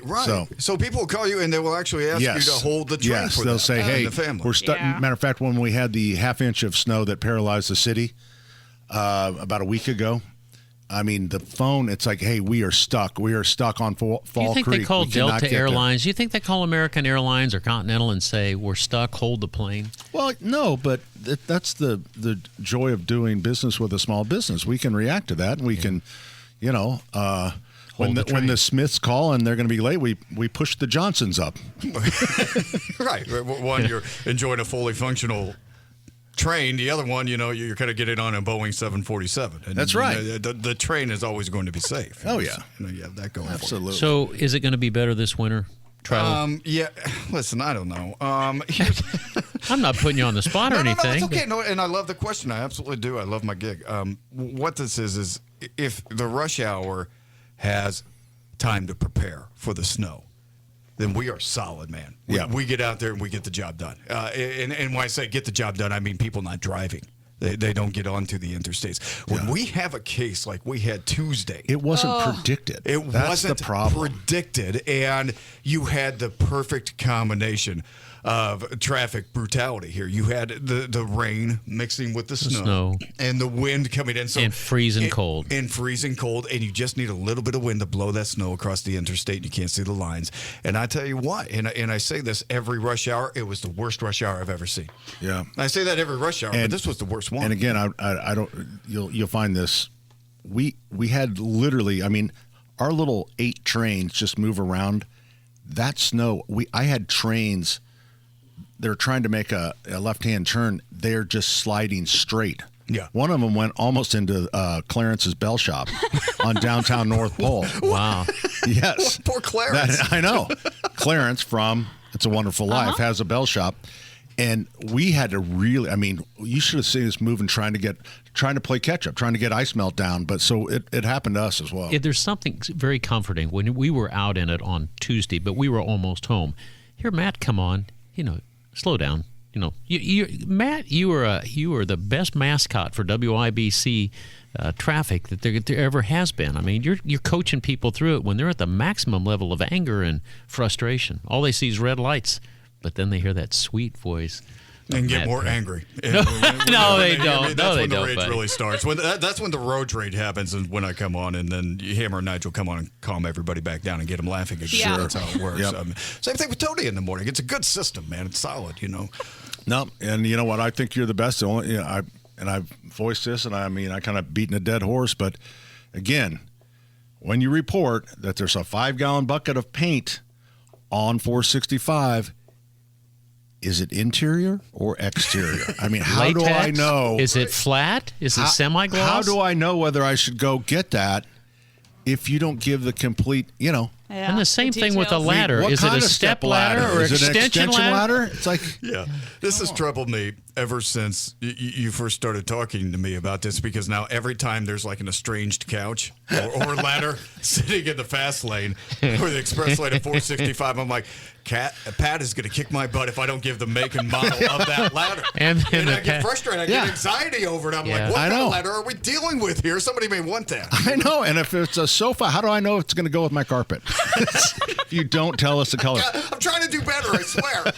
Matt, thank you very much. Great seeing you, dude. Thank you. Love you. Matt Bear, you'll hear him all week. Hour number 3 is coming up, 93 WIBC.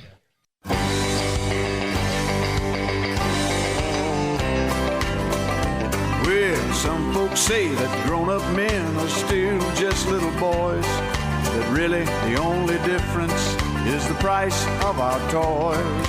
We go for macho symbols like guns and running shoes, pickup trucks, hunting ducks, and power tools, power tools. Hey, good morning. Hour number 3 of Saturday's Home and Garden program.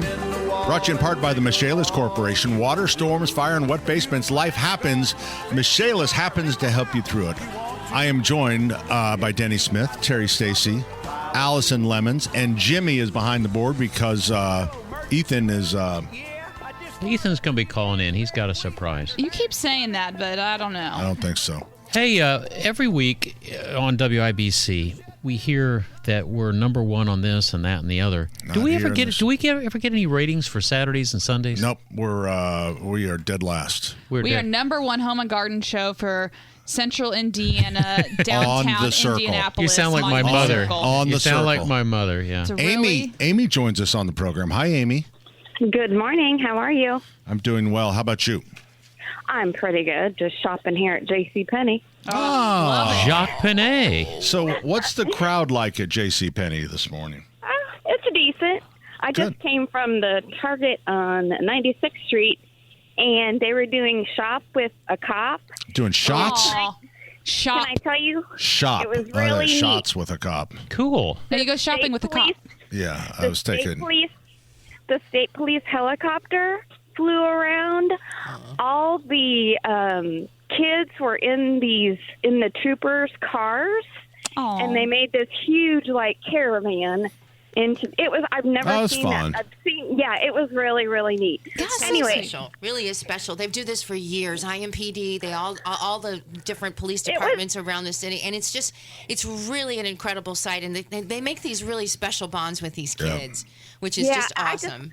I'd never seen them come in to the store like that. I mean, it was and people were out on the sidewalk taking pictures. How many cars? How many cars do you think? Oh, good Lord. There must have been at least 30. Wow. So cool. It was pretty spectacular. But I have a tip for Allison's sister Okay. for the keeping cats out of trees. Oh, yes, please. Hang those scenticles. The cats don't like Oh, that's interesting. the scent. It's my sister gave me that tip a few years ago, and since both of us started doing it, I have 2 cats. She has 2. Uh-huh. The cats don't touch it. Really? I I'll would be assume darned. they would eat it. And what did you say it was? It's Sensicle. It's like Sensicle. when you have What is that? when you have a fake tree. It's like it has a Fraser or a evergreen scent. I mean, I'd that's assume smart. you could put it in a real tree as well. There's something about the smell. Oh, my Is gosh. it a spray? Do I spray that No, on the it's tree? it's a stick that you hang It's in a the little tree. stick. Yeah. I didn't know. And they come in little round containers, and you get multiple of them.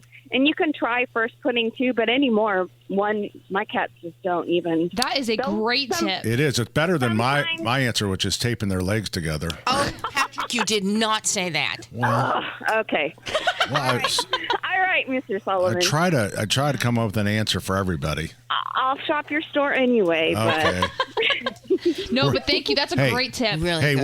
we're welcome. cat friendly. Why doesn't anyone bring in cats? We have all the dogs coming. Cats in. don't want to I'll come be in. happy to bring my cats. That'd You be- won't like it, but I'll be No, happy. but it would be kind of might be kind of fun. I don't know why I just thought about that. I You don't think should have anyone's used- ever brought a cat in. Invite the cats in to take care of the sparrows. You got so many birds Oh, in there. gosh. Yeah. The cats All will right. get Well, them. you guys have a Okay. good holiday. Amy, that was See, nice Amy. of you to call, buddy. Thanks, Amy.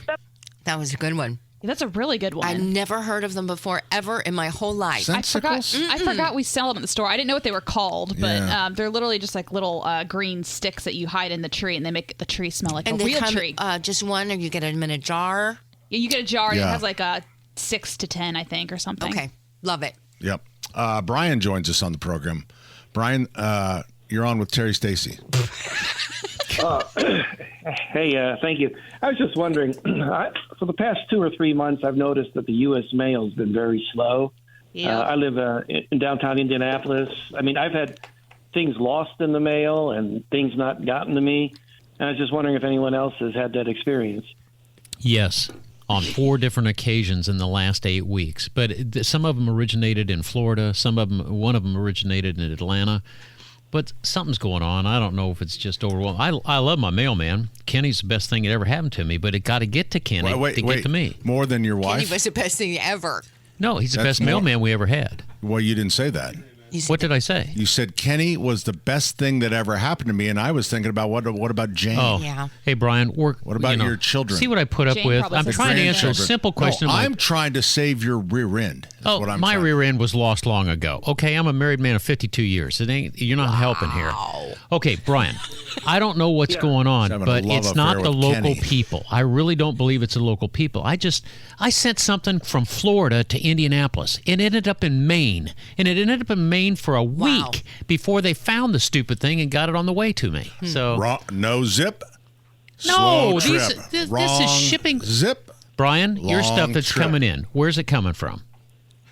I don't know. It's more so the stuff going out. I'm getting all these past due notices and things like that. Oh, Oh, Lord. man. Bills. Yeah.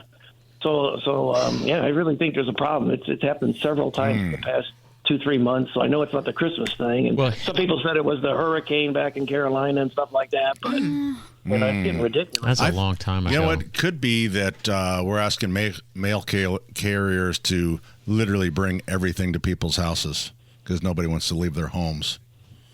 I don't know what it is. But I have noticed that too, because so at the store at Sullivan's, we mail out gift cards to people. Oh, that's true. We do get a. I would say the last couple of months, we keep getting phone calls being like they never got their gift card or something like that. So we have to resend it. And they're all just local people. So I don't really know what's going on. But I have noticed it as well. All right, maybe we can get a mail carrier to. Yeah, sorry, Thanks, Brian. You're not alone, is what we're saying. Maybe a mail carrier could call in and I don't find think out it's if not their fault. It's not the mail Yeah. carriers. It's really not. Okay, but they would be in the system, and maybe maybe they could tell could you what's identify happening, yeah. something. I'm not pointing fingers here, Denny. Because I don't think we're going to get inside. You know what I mean? I don't No, think we're going to I mean- get to the big We need a big spy. G's. I mean, I'm not looking for a snitch here. You know, Well, Just to help. I'm I not am. I'm not looking for a love affair with Kenny either. Kenny is all yours. But I got an email for us here on the station. Let me see what you would say, Pat.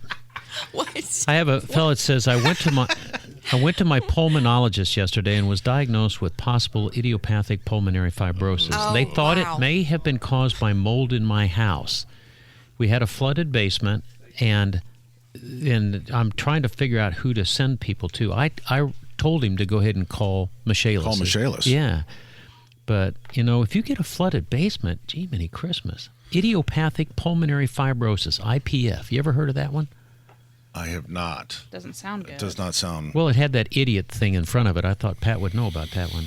Yeah, so I would definitely have Michaelis because they can do mold testing, they can do air quality Exactly. testing. So that would Anyway, be thanks for reaching out, and hope that helps you. Hope you feel better, too. That's Oh, awful. my gosh. yeah. Well, On a side note, we had someone call in, and I accidentally dropped him. His name was Kevin from Lebanon. He said he spit his coffee out when he heard taping the cat up. Oh, really? Yeah. Well, Did he spit it out on the cat? no, I don't know. Kevin, if you're listening, call back, man. I'm Kevin. sorry. Terrible. Oh, we And got also- somebody that wants to talk about mail. All right. It's Larry. Hi, Larry. Hey, I'm here. I got 3 of my friends are mail carriers, and I recently moved from Greenfield 2 years ago out to a more rural area, and I noticed I wasn't getting mail every day. And they told me is in the rural areas, they don't deliver the mail every day, and they're also going to be downsizing the rural areas where you have to go to the bigger areas to use their post offices. So I don't know if anybody else has heard that, but Wow. that's what I heard from my mail carriers. that's terrible.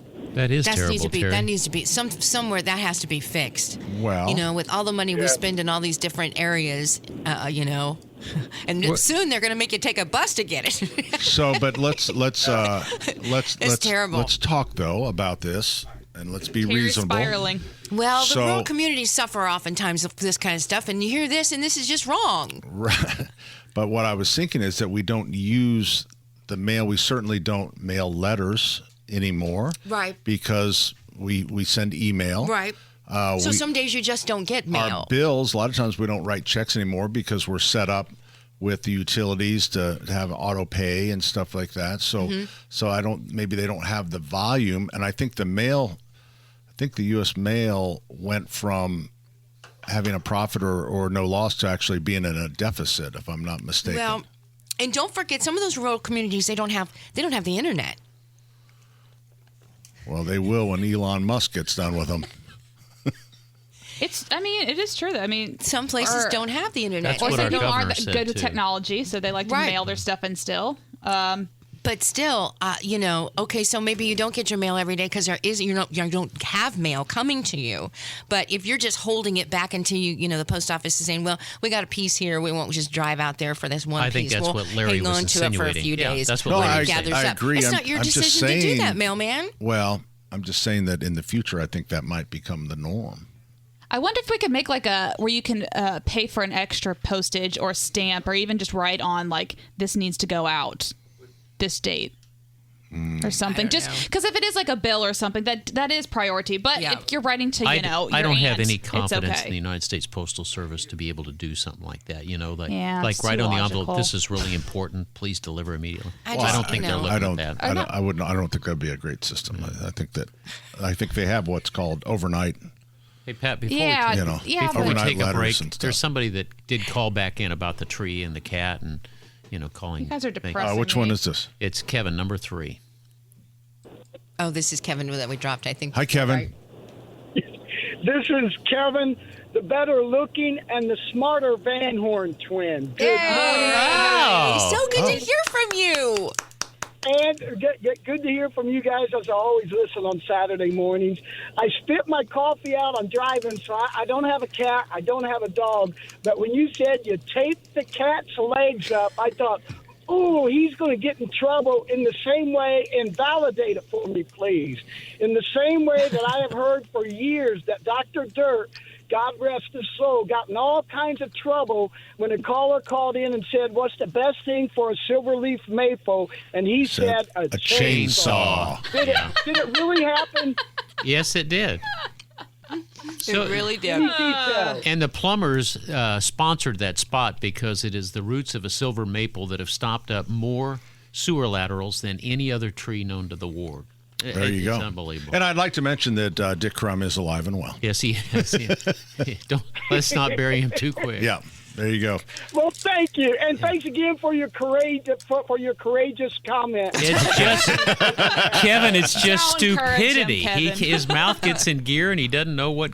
I try to come up with a solution, a creative solution. Some people won't agree with me, but That's not it. That's not the solution to this, the topic. Okay. So maybe we could talk about Terry's other got an things. edge. To this. Whenever she's on television, Well, she no. gets this edge. She's So ready listen. to kill you, Pat. When it So comes to listen, animals when we come back, and development. we're going to talk about weird tasting candy canes. Oh, An update. I was afraid you were going to talk about Joey Chestnut again.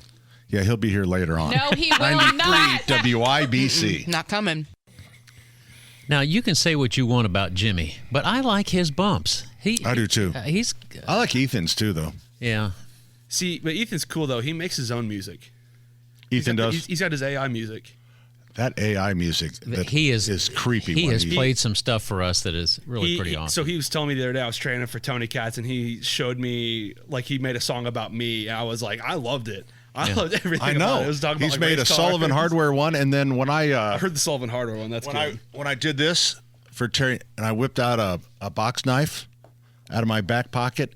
He wrote a romantic song about a box knife.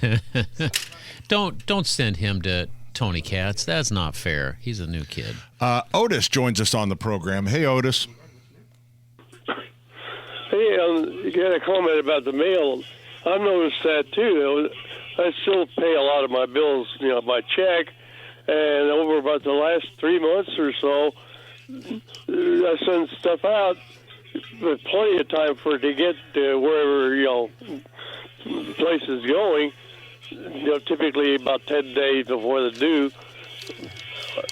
Several of them aren't making it. I wind up getting late charges. Yep. So, something is definitely fishy. We went, Otis, Jane and I do that. We were doing mail forever because that's, how we've always done it. But once we went online, especially with Duke, the bill was going down to North Carolina someplace. And we started paying it online, and we don't have those issues anymore. So to the extent you've got the courage to pay bills online, it really is fairly secure now. I mean, when I say fairly, it's very secure right now. Oh, right. Yeah, I just out of habit been sending it, my check, like you said. Yeah, I've been doing it that way, and no big deal because most Did the everything else is done online constable anyway. But did the constable come to throw you out of the house? it hadn't got to that yet, but All right. you get an occasional dunning letter every now and then. Yeah. There you Or go. I look at my bank statement and say, hey, wait a minute, this and that cleared. This one hadn't cleared. Yeah, what's going on?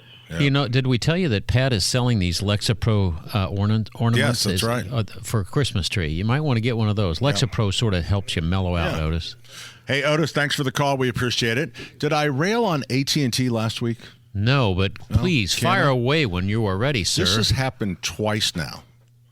So we pay, our AT&T bill is in the thousands of dollars every month. Thousands. Is this for the store or for the store? Okay.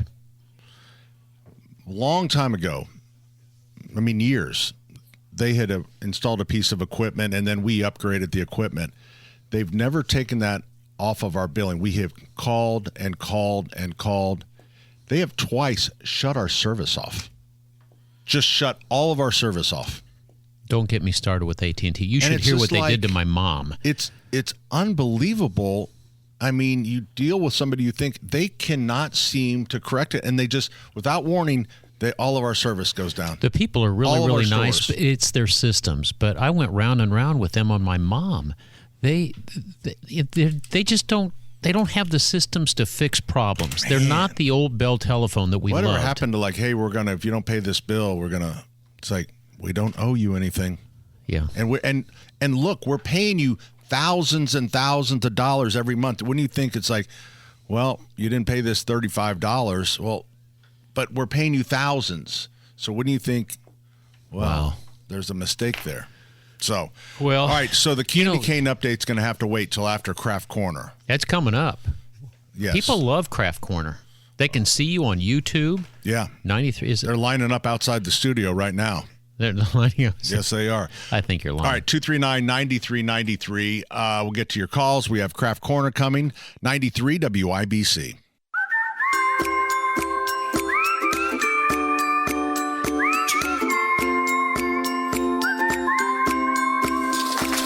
Glitter, stickers, buttons, and beads, doodles and doodads, you gotta see. We're gonna have a crafty-rific time. I got scissors, ribbons, Ladies and gentlemen, boys and girls of all ages, it is the holiday time in Indianapolis, and nothing more important is crafting. And here, presenting Craft Corner, Terry, Stacy, Allison Lemon. Yay! Hey, thank you all so much. We appreciate it. And if you're watching us on Facebook, thank you. Denny, please let us know when they start to chime in, okay? Home and Garden, Indiana. Yeah. Allison. Just got 2, 1, 2, 3, 4, 5, 6. Oh, here they come. Here they come. Season's greetings. That might be Pat. Fellow crafters. We'll take them. Yep. So we've got a really cool craft, and this is one that Allison actually found. Do you want to explain it? Oh, yeah. So these are going to be, I call them gingerbread houses 2.0 because, to be honest, I'm not very good at making gingerbread houses. They always fall apart. They're extremely messy. I don't have the patience for it. So I found this craft on Instagram. You go to the dollar store and buy these little doll houses. They're look like little Barbie doll houses, but they're kind of tiny. They're exactly the size of what you might have for a miniature Christmas village. Christmas village. And so you're going to take those, and you're just going to take some brown spray paint or just regular paint, and you're going to cover them completely. The color of gingerbread. The color of gingerbread. Does the paint sting? Depends on who this you is ask. scentless. Charlie Brown says Merry Christmas. Merry Christmas, Charlie Brown. And so does Kim Cravens, and whoever AICR. Greetings, everyone. Great show. Oh, we're so glad you all are here. Joseph Thank you for says tuning Merry in. Christmas, and Margie Merry Christmas. is watching us. Hi, Marjorie. Thank you all very much again for tuning in. So if you are just jumping in right now, again, we're making gingerbread houses that are made from doll houses that you get from the dollar store, Dollar Tree, Dollar General, wherever you go. Oh, me again. Back to Allison. Oh, Jeff says please support Pat's Kettle. It's so easy to get distracting. Thank you, So Jeff. wait a minute. Wait, what, Jeff? Regular Jeff said please support Pat's Kettle. Hey, this is Wait, Craft Salvation Corner. Army. I just want to mention that while you're watching I'm Salvation supposed Army. to read the comments. We're into this competition, and please go to our virtual kettles on our Facebook page. You'll see them. You can click on. I'm so sorry. I got so taken away. No, go ahead. That's very disruptive. Go ahead. Yeah. So we take our pink doll houses, like she said, dollar store anywhere, paint them brown with some brown spray paint, let them dry overnight. And then you're just going to take some white paint or a white Sharpie marker and trace the outlines of the house like you would do for a gingerbread house. And that would be the quote unquote icing. Yeah, the icing or the kind of the look of snow. And this is really easy and really fun Hey, Terry, to do. Maggie loves your sweater. It is cute. Terry looks very festive today. Maggie? This is from TJ Maxx. Oh, really? Yeah, TJ Maxx. Do you like it? Oh, I hope she you do. does. I mean, I got it for $13. $13? Yeah, $14 last year. Ladies. Last year. Gingerbread Anyway, houses. thank you. And Well, so it's anyway, nice. Thank you. So you can display these any way you want. I saw someone put these above their stove top and line them up in a row. You can put them kind of in any way you want. Terry has a little platter here where she put some fake snow. Right, and let me tell you, you know what these really are? Yeah, look at this little It's hard to find fake snow. So these are from the dollar store, and you get 2 to a pack, and it's just those things you use as a duster. You know what I mean? You put them over your Swiffer thing. Right, you put them over your Swiffer thing. But they look like snow. And then these were just $1. And they're then little Allison, Christmas trees. please tell them about the lighting. And then you can go to Target or, again, I think you got this at the dollar store. Yeah, dollar These store. little tiny twinkle lights that you can find right now, and they're just battery packed. So we turn them on, and then we can kind of put them behind the house, and then they will light up the houses behind. Can you see everybody? Can you see how pretty? Should we turn the lights out? Should we turn the lights out? Yeah, let's turn Okay. the lights out. You kind of just tuck them in, put some through the window. And I like this too because each person can have one at their house and kind of make their own version of a gingerbread house. Yeah. I'm going to make this tree bigger or smaller. And again, Oh, don't turn the super lights off. I'll fall easy. asleep. Don't you fall asleep. This is almost over. You need a microphone. I said, don't go to There you sleep. go. It's almost over. Hold on. Okay. We have one more house to go. What's that look like in the front, Danny? It looks pretty good. Does it look good? Allison knows just where to put them. There you go. How about that? Perfect. And then the little trees. Oh, yeah. And we have some little tiny gold trees. I know these are everywhere right now. They are. And you can just kind of put them around your houses, and there you go. I can't wait to And see if it from you the wanna add front. some color, you absolutely can. It's just paint, so whatever you guys want to do. Sue has an idea for a new segment. What is it called? Shopping with Terry, Stacy, and Allison. Oh, I've Sullivan tried sponsor to that? get like a QVC on this radio platform for a long time, like a QVC, a home shopping, where it's just an hour and we're just shopping with you on on YouTube, and you can hear us, and our clients come and How we about sell stuff. a QVC type of thing for local businesses? I think it's awesome. Be great. What if I invented a company where I would come and do that at your company? Wow. Like I would come and host your QV. I love shopping online. So personal shopper? Like a personal shopper. I would come into your place and we'd do it online, and I'd set up my little booth, and you'd just come and bring everybody, and we'd just sell your stuff. Wow. You have over 50 viewers right now. Oh, do we? Oh, hi everybody. Does Thank you for everybody tuning like this in. okay? Is this a good one? Is this a 5-star It's easy. holiday? We like You know what they easy. said? It's $13. It's pretty average, and they're Gail says, "I love this project. Very cute. Happy holidays to all of you." Happy holidays to you holidays. too. And Mike said, "Didn't WIBC used to have a garage sale show on Saturday?" We did. I hosted it with John Gregg. What was Yeah. it called? What you buying? Wait, no, it was called the Swap Shop. Yeah. Oh, the swap You know shop. what? Funny. Then Julie said, "Didn't you used to do the swap shot on did. WIBC?" Loved it. Every minute of it. Sue says 5-star for sure. Thank you, Sue. Local QVC for small business. Laura likes that. See, I think it would be a hit. Okay. I do. Let's get on it. Okay. Are we we're done? selling these first. $5 each. Yeah. Ladies and gentlemen, boys and girls, that concludes Craft Corner. Craft 2.0. Corner. Thanks for watching today, everybody. Season's greetings. All right. Thank you guys for watching. We really do appreciate it. And I do always post them afterwards, too. So if you don't catch us live, you can always go to Facebook Yeah. later and comment. And if you have any ideas, you Turn wanna it send us, around. Look at it, please Allison. do. Sure. We love ideas. Allison, look at it. I'm not going to lie. It doesn't look that bad. It's not awful. And that's what we shoot for around here. Here's what I would do different. I would paint the inside and get rid of the pink, because you can see it when the lights paint are the out. inside brown. Yeah, paint the inside brown too. So when you're doing this craft, paint up all the sides. I would do that differently. And then also I would use maybe a white pen Sharpie or a white paint pen, because the paint we got was like the Crayola kind, and it just kind of it's water based and I don't want to be a A what? what critic, but I'm maybe you two should work out these issues before you no, bring this it is to what you do. We learn as we go, right? Just like and then we everybody let them else. know. And we always are So do happy you- for tips. What do you think? You're the Bob Ross of Craft Corner? That's You the know, goal. A happy little mistake. Oh, wait, I'm not plugged in. You guys have a little happy mistakes over there. Here we go, honey. You got it. What is wrong? Why did you unplug your mics? Well, all right. 239-9393. We're going to take one call before we go to break, and it's from Mike from Fishers. Hey, Mike. Hey, how you doing? We're doing well. People always ask, how are you doing, when obviously you're doing fine. So I have a theory about the post office thing. Okay. The businesses that I'm mailing my payments to, it seems like That's just like the Terry. one- Oh, sorry. Go ahead.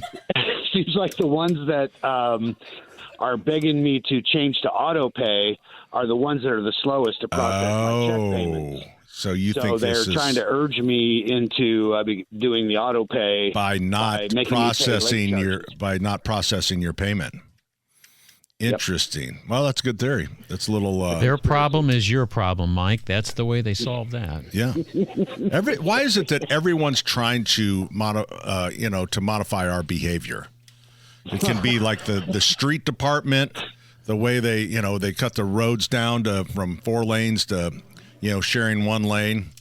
It's just like somebody's always trying to.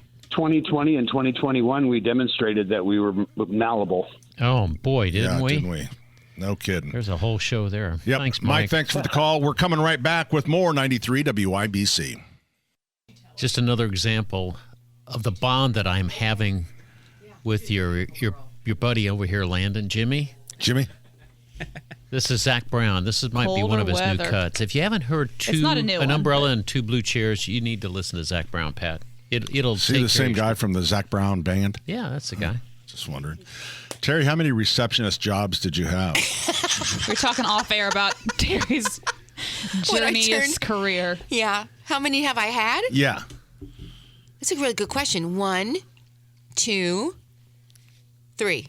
3? Okay, it's the first one. Okay, first you tried to get a job with the Pacers. I was 18 years old, and I was like, I don't want to go back to this. I don't want to school. I know where I'm going to go. I'm going to go work for the Indiana Pacers. So I walked downtown from Knightstown, walked into the Pacers office, and I was like, said, "Here you are. Here I am. I'm ready. You should pick me." Thinking it was like some sort of competition, right? And didn't get that job. No. But the guy that interviewed me still remembers when I walked in and thought I was there to be hired immediately with all my experience. No, few of them. But I always loved that job. I always loved being a receptionist. You would be a great would be a great representative for any company. Well, thank you, but I just loved it. I thought it was. Are you going to go back to it one day? I have come full circle here because I do fill in from time to time. Do you really? I do. Nice. Not the same. No. Yeah, it's not as busy. It's not the same. It's not. It's not busy at all. Before it was so busy. I couldn't wait to get on the plumbing truck, and when I got on the plumbing truck, I thought I'd solve the problems of the world. Now, if somebody asked me to get on the plumbing truck, it'd be, hell no. What's the matter with you? I'm not going back to that. Sadly, my job hasn't really changed. No. How old were you when you started working there? I was in 2nd grade. 2nd grade. Yeah. You're still chasing chickens, that's for sure.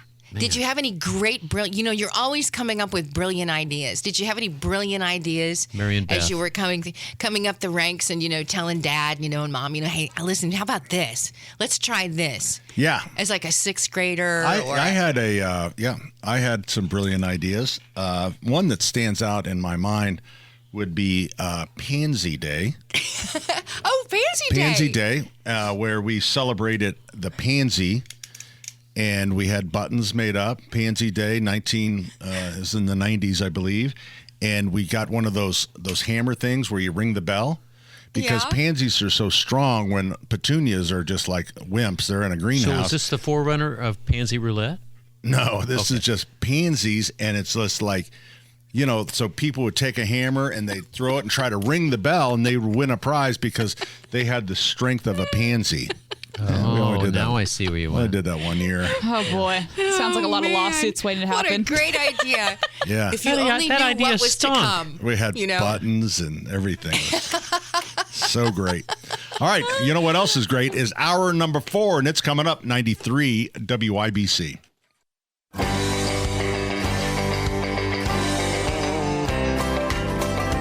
Well, some folks say that grown-up men are still just little boys. That really the only difference is the price of our toys. We go for macho symbols like guns and running shoes, pickup trucks, hunting ducks, and power tools. Power tools. Power tools. Yeah, you just plug them in the wall and think of all. I think we should start playing Christmas music. What's your favorite song? NSYNC, Merry Christmas and Happy Holidays. You'll love That's it. not what I would have imagined you would have pretty. picked. Faith Hill, and what's the Grinch song? Oh, yeah. I Need Your Christmas. Oh, I love that. She has a beautiful voice. I was listening to a, what do they call it? What's the satellite radio thing? Oh, Serious? Serious. Serious. You guys, Serious. Oh, boy, you guys you are quite okay? the show here. Listening to What Sirius on the little- way in, and Brain it was a request twitch. on Jimmy Fallon Christmas station, and this said how many days of Christmas was it? 12? Which one? Oh, 12. 12. Of the song. Land. 12 Days of Christmas, John Denver and the Muppets. That was funny. And then the girl is so funny. She goes, "Just trust me on this." Oh, look. It's JMV. Oh, is it? Yeah, let's have a big show welcome. Hi, JMV. Hi, JMV. Happy holidays to each and every one. Oh. So sweet. Season's greetings. Season's greetings. Happy Christmas. And you're listening to Christmas music, huh? No, he wants love to, though. Christmas I do music. too. Are you a Grinch? Yeah. He's clearly a Grinch. Listen to his voice. Yeah. Yeah, not too much. I like a very special Christmas. I like Run DMC, Christmas in Hollis. Oh, that's Christmas time in Hollis, Queens. Mom's cooking chicken and collard greens. You guys like that? That's awesome. No. I was well, thinking more Amy Grant. I'm a big Amy Grant fan. I will say this, Burr Lives, and it was on last night. It was back on NBC for the first time in forever. Rudolph the Red-Nosed Reindeer. You know why? You know why, John? Because you work at Channel 13 and it's an NBC affiliate here in Indy? No, it's the 60th anniversary of Rudolph the Red-Nosed Reindeer. It is. Can I tell you a quick story about this? Because I went down a rabbit hole looking for the actual puppets and where they are today that were created for the film in the 60th anniversary. And Rankin Bass, puppets? this is Rankin Bass, they were puppets that were like a slow motion, kind of a slow motion animation. Yeah. So anyway, the people, Rankin Bass people who created the show, they kept and gave away to people that worked there. Oh, you can have Rudolph, you can have Santa.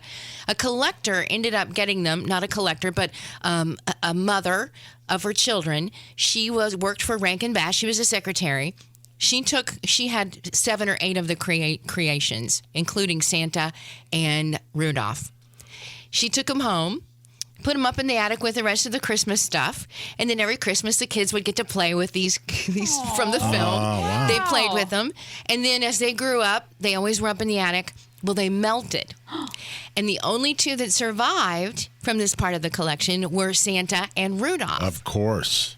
They've been restored, and now they are seen at an actual puppet museum in Georgia. No way. That's Road a trip. great story. They were I revived want just to be years a ago. dentist. Yes. I want to go to a puppet museum. Who knew? You know who else is there? Lamb Chop. No way. Way. There's a lot of cool puppets out there, and they're all at the Road Puppet Trip is Museum right. in Georgia. That You think they'd have us that out is there? Really, really awesome right there. See, hey, whatever happened do you think to the puppet? You remember Janie? Oh Remember Janie my in the morning on gosh! Channel 4? Yeah. Do I ever? Like Gilroy, for example. I wonder whatever happened to those puppets. I don't know, but Well, that's we a could great ask. question. We could ask Janie. She's teaching bridge or teaching something. bridge right? in Castleton. The most nervous I ever was for an interview Me too. was when Janie came on our show. I'm with you 100%. It's like, it's like, That was it. Yeah. People we grew up with. Same thing. yeah, Janie. She's a great guest. Yeah, she is. That is awesome. What a great, it's funny. You listen about all the great programming at Channel 4 of the past. We all grew up on that. I mean, it was, without Channel 4, we were not going to be entertained. Let's just face it, across the board. News, weather, sports, commentary, all of it. Think about this for a moment. So much original programming came out of there. And I think when they made the transition to, basically they're, it's with Fox 59, was the transition kind of way back when. I had heard that when they did all the original programming, like Sammy Terry, Cowboy Bob, because they didn't have endless amounts of tape to use, that they taped over old shows to record new ones. I'd heard that. Man, And I that hate sucks. That's too bad. That's like at IBC. I think they pretty much didn't they pretty much wipe all of our history clean here at IBC? A lot of it is gone. Yeah. There are some things that are saved, but yeah, a lot of it's gone. They scrub my shows daily too. They go, hey, Do they? Did you hear what this guy said today? We can't let that get out. Yeah, we just conveniently lost Yeah. the 30 hours he was on right there. It's a good play. But no, Rudolph is great. It's funny. There are a lot of things like we're generation gap wise that do exist. I think that's one thing out there, one of the few things out there where there's no generation gap. I mean, those that are, 30, 35, 40 years younger than us love it just as much as we did. So there's no generation gap. There's never has been since, 1965 with Rudolph? The Red-Nosed Reindeer? 64 was when it was first on. 60 years. It is Isn't that interesting right? how certain things have how certain things do have a staying power and other things don't. You know, how we choose that to last forever. That Gilligan. How come Gilligan is still so popular? You know what I mean? But some things just aren't. Well, there you go. There you go. Oh, John, what happened I to think him? he's gone. Hey, he's calling back. Did Hold he on. faint? He must have fainted. Just put him on, Jimmy. There you go. What happened? Yeah, I don't know. My phone just died. Sorry about that, guys. I have no idea. It's weird. I'm sitting in a parking lot. I'm sitting in front of the Kroger and behind the Popeyes on 135 in Greenwood. I'm getting ready to go to Danville to watch Laney play Center Grove in Danville, and I just was sitting here, and all of a sudden the phone went blank. So what team is Laney on? Is this her club team? No, it's junior varsity, Center Grove. Okay. So they play at Danville today. I haven't been able to go to hardly any of the games because you're suspended. No. Hey, you'll be proud of me. I have completely changed. Have you really? I have changed and morphed. Yeah, there are a lot of things that have changed, and that's one of it. I'll let it roll, and I go in and I clap, and I'm good. But I haven't been to a lot of these games because they start at 6. Okay, most right. of the time I don't even get off until 6:20. Sure. So it's tough to make. So you don't like ride the ref or ride your daughter, and kind of throwing all your comments out there, and I don't comment. I don't, because part of me, I used to face palm at times. Yeah. If you would take a shot and miss. I can see I that. am like I'm playing poker. I'm like in rounders. I sit there, you can't tell what's going on. Wow. I'm stoic. But So, do you yell anything in encouragement, or do you just look like a sourpuss? I don't yell anything during the game because I don't want her hearing me either way.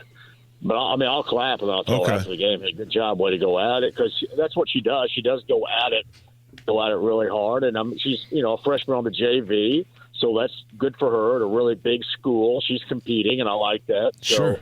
Yeah. Well, I'm really glad. I feel like I've made progress with you over the last few years. I'm all grown up, Pat Sullivan. Yeah. All grown up now. Yeah. Now if we can. Closing in on 55. Yeah. So all right. Well, so now maybe if we can clean up some of the other situations on some of the gyms, the local gyms that you're banned from. One step at a time. Yeah, one step at a time. Absolutely. Yeah. Well, that's it is kind of a baby steps process. If you've seen the movie What About Bob, I'm kind of in a similar I love that program. movie. Dr. Marvin set up here with Baby Steps. That's me. That is one of my favorite movies. I love it. What Isn't that about not Bob? Great? Yeah. That is so Bill Murray to me. And I know everybody comes up with, you go Caddyshack, Kingpin. There are so many different Bill Murray movies that are great out there. But that right there, I think, is often forgotten about. That is fantastic. Yeah. So. Oh yeah, that's great. All right, John. What about? So what do you have nothing to do tonight? No. So no. And tomorrow you have a Colts pregame. Tomorrow, no Colts because they're on a bye. So, dude, that is going to be huge for business. Let me share with your vast audience. Tomorrow, I am having a watch party. Now, I guess we'll watch the Pacers some, but whatever's on, the new Tom's Watch Bar downtown on Illinois is opening up, and I think I'm going to open it up from 4:30 until 6:30 tomorrow, and we'll bring, the normal gang that comes out to live shows with me. I think the girls are going to hang out a little bit. I think Hank is going to hang out a little bit. We're going to watch some games and check out Tom's Watch Bar. I've heard really good things about it, and we'll intro that to everybody. Is this a non-official remote you're doing? I am not doing radio. You're not doing radio. I will do what they call is cut-ins. I will. Oh, you're doing some cut-ins programs, but yeah, no official radio. You gonna go old school and do them live, or are you gonna have them in the can? Well, you can imagine in this era.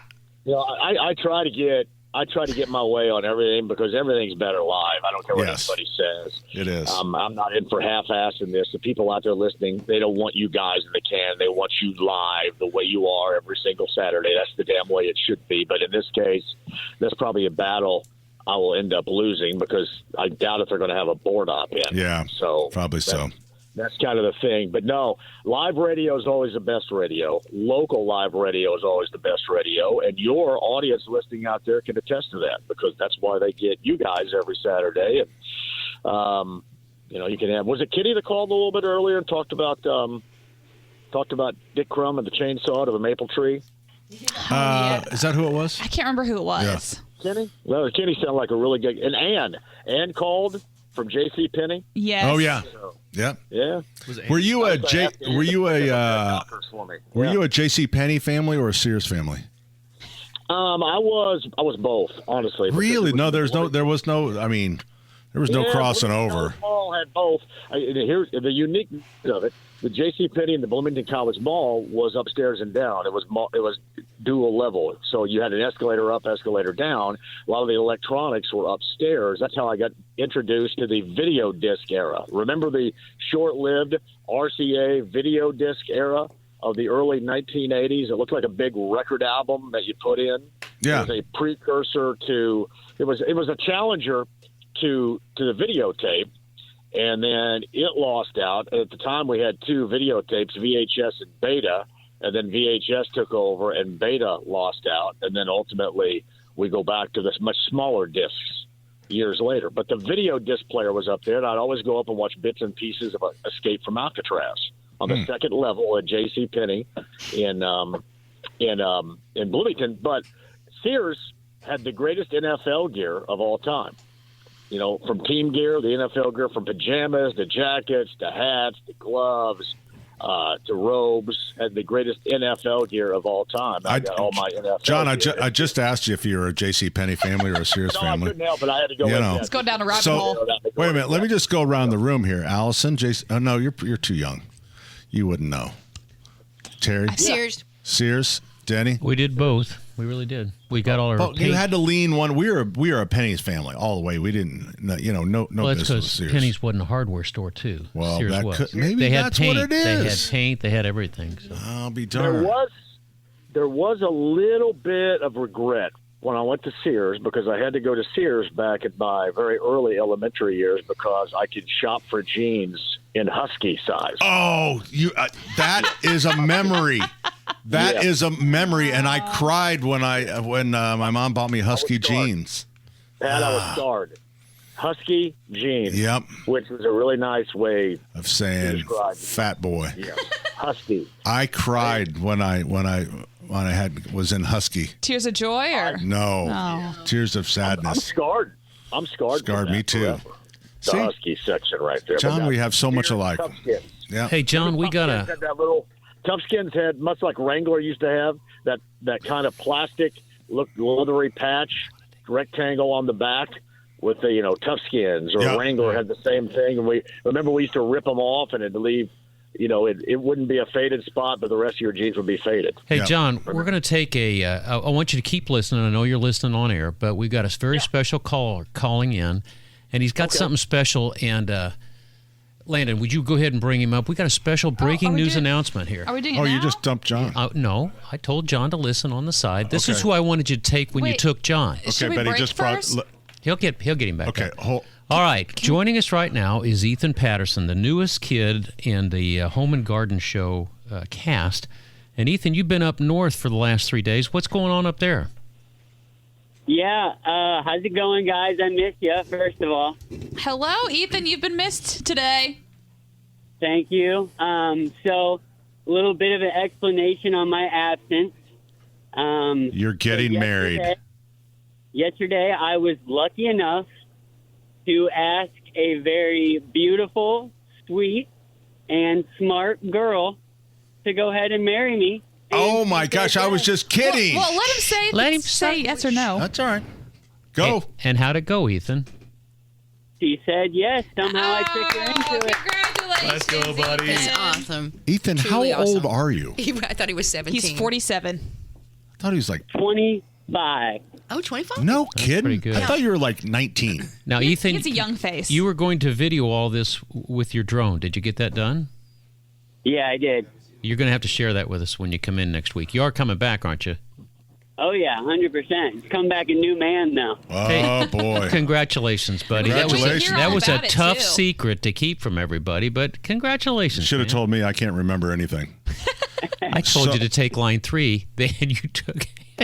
Anyway, Shout Ethan, out thanks to for being Denny, buddy. patient. I know you're up north and you got a lot going on, but buddy, congratulations. Congratulations. Biggest decision of your What's life. this young lady's name? Her name is Heather Maddox. Heather, Heather. and Ethan. Congratulations. Oh, Hey, there she is. there There she she is. All right. Congratulations. Congratulations, guys. Congratulations, guys. Wow. Thank you, guys. All right, drive safe. Okay, get home safe, brother. We'll okay. see you next week. All right. It's great radio right there. Lots of confusion. All right. Now we're so far over our break. We'll be right back. 93 WIBC. Happy holidays. Shall we talk to Mike? If you want to. He has a comment about Rudolph. Oh, definitely. Hi, Mike. About Rudolph. I love Rudolph. Who doesn't? Besides Denny. The one thing that always stuck with me about that movie or that feature was Bumble's bounce. Yes. Cornelius said that, and you know, we had Bumble, and I've got some little stuff, like 6 or 8 inch tall stuffed, like the Bumble and Oh, that's cool. Cornelius Yeah. and Rudolph. And for the life of me at the moment, I can't remember Burl Ives' character name. Snowman guy. What his name was? I don't remember. I don't either. Boy? No, that's from either. Elf. I don't remember. Yukon I Cornelius. don't remember. It's just kind of funny. Those are Yeah. the things in your childhood that like stick with you forever. What I learned when I was doing the studying about Sam the the 60s Snowman. Sorry. Sam. Sam the Snowman. All right. I don't think he Okay, looks that like a works. Sam. No. That was the first LED light bulb created was for Rudolph's nose. Oh, really? Really? I wasn't aware of that. That's Yeah. great. Isn't that I cool? love trivia. I do too. It burned a hole through his nose through the cloud.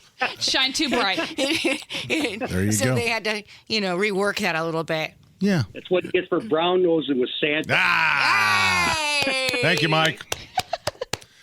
Rudolph, 60 years. We have like the old world put out ornaments for the 60th anniversary, I believe. Oh, they did. Yeah. And do you have all the characters? We did. But they're probably What's the gone. dentist name? Harold? Harold, Henry. Give me a second. It's an H Was it name. Henry?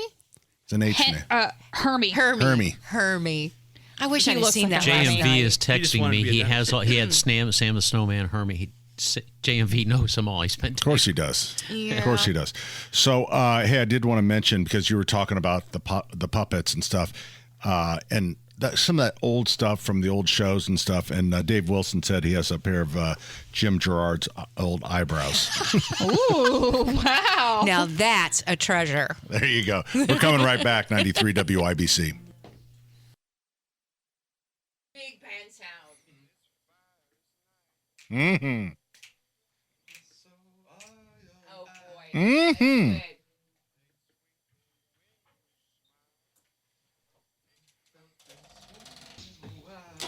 I'm playing this for Denny. Are you? Mm-hmm. That's sweet. Mm-hmm. This is good. You bet. Hey, good afternoon. Welcome. Hey, I want to apologize because let's face it, kind of the elephant in the room. The show's not great. What? I mean, Is it because it I'm was back? good. the show is, I feel like Show it's is a not- solid average. well, I mean, if For it's, us, I think it's a solid average. I mean, if it's Listeners have if been if they're engaged. grading on a curve, what would you give it if you're grading it on a curve? well, you know what? All my life I got C's. That's all I ever got. Hey, Which is average. Yeah. This is It's what an I said in average college. show. C's get degrees. Yeah. C's get degrees. C's get degrees. Wish they would have told me that before I quit. Southside Tom joins us. Hi, Tom. Hey, Tom. Good afternoon. Why don't you add another hour to the show? The stories I can tell you about my 25 years at Channel 4 will take up the entire time, and it will definitely improve if you're worried about that. Wow. I want to hear a story. You have stories? Do you have a good story? Just one good story. Well, I'm replying. Can I give two? Maybe even three? Gosh, No. well, we'll let you know when it's over. We did everything at the TV station, in the hallways, whatever, engineering, editing. Proudest moment of mine was, the wife's going to kill me for saying this, I sang and danced to Red Hot Chili Peppers' Give It Away. I was a Give It Away guy. This has been 30 years ago now. Give It Away And guy. people still comment to me about it. But real quickly, the puppets, I can give you a name of a lady off there that was one of our producers that might know where those are. Jim Dix, the late Jim Dix was a puppeteer for those, and he did a great job. And some of the best part of those puppets was the outtakes we had, which not good family TV, I might add. So that's one thing. That's usually. Were they on Bluff Road or were they down in Bloomington? Is this Sarkis Tarzan? Bloomington at the time, now this was after bankruptcy and Capital Broadcasting took over, that was our records were in a library down there in a file cabinet to keep the Bloomington licensure that FCC gave us. And there's a story behind that, but I'm not going to bore you with that one right now. But the other thing, we talked about the tapes there. And when Capital came in and saved us from bankruptcy, Chapter 11, they completely cleaned out the building and remodeled the building, and I cried as the dumpster under the microwave tower on the back there at 3490 Bluff Road got filled with tapes and memorabilia. I know. Fortunately, I was able to nab some of this stuff that was precious to me in my job there. But, yes, 2-inch, remember 2-inch videotape, folks? Oh, yeah. It just filled it filled that dumpster back there. So a lot of history is gone from Channel 4. And the only thing we can lean back on is people recording VHS of the programs. Wow. That's the one thing that I would ask if any of the viewers out there would have that type of thing. You've got our history collection now, for the most part. It's a shame that it was just thrown so easily away. Not even a thought. We were victims of that here, too. Mm-hmm. We had a great time there. We were across from a cemetery, so at least we knew who our neighbors were, and we're next to Auto Junkyard. But it was a great place there at 3490 Bluff Road, and believe me, there was a lot of great things we did there.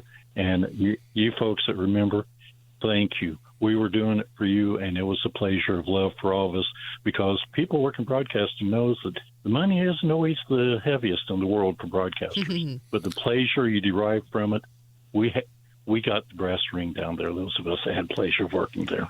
Some really good people, for Way to sure. go, Tom. And Thanks great for calling in. people that help keep making that Keep your happen. memories, folks. Yep, Keep there you your go. memories. Thank you, Tom. Those are great memories. Mm-hmm. You betcha they were great memories. Okay, we're going to come right back. Sorry for the short segment. And then regular Jeff wants to talk about Pearl Harbor because We it's got Speed December Round. 7th. And we got the Speed Speed Round. Never did get to talk about the odd-tasting candy canes, but we can save that for another day. That's the only segment I planned. It's been such a busy, average show. We're coming right back. 93 WIBC.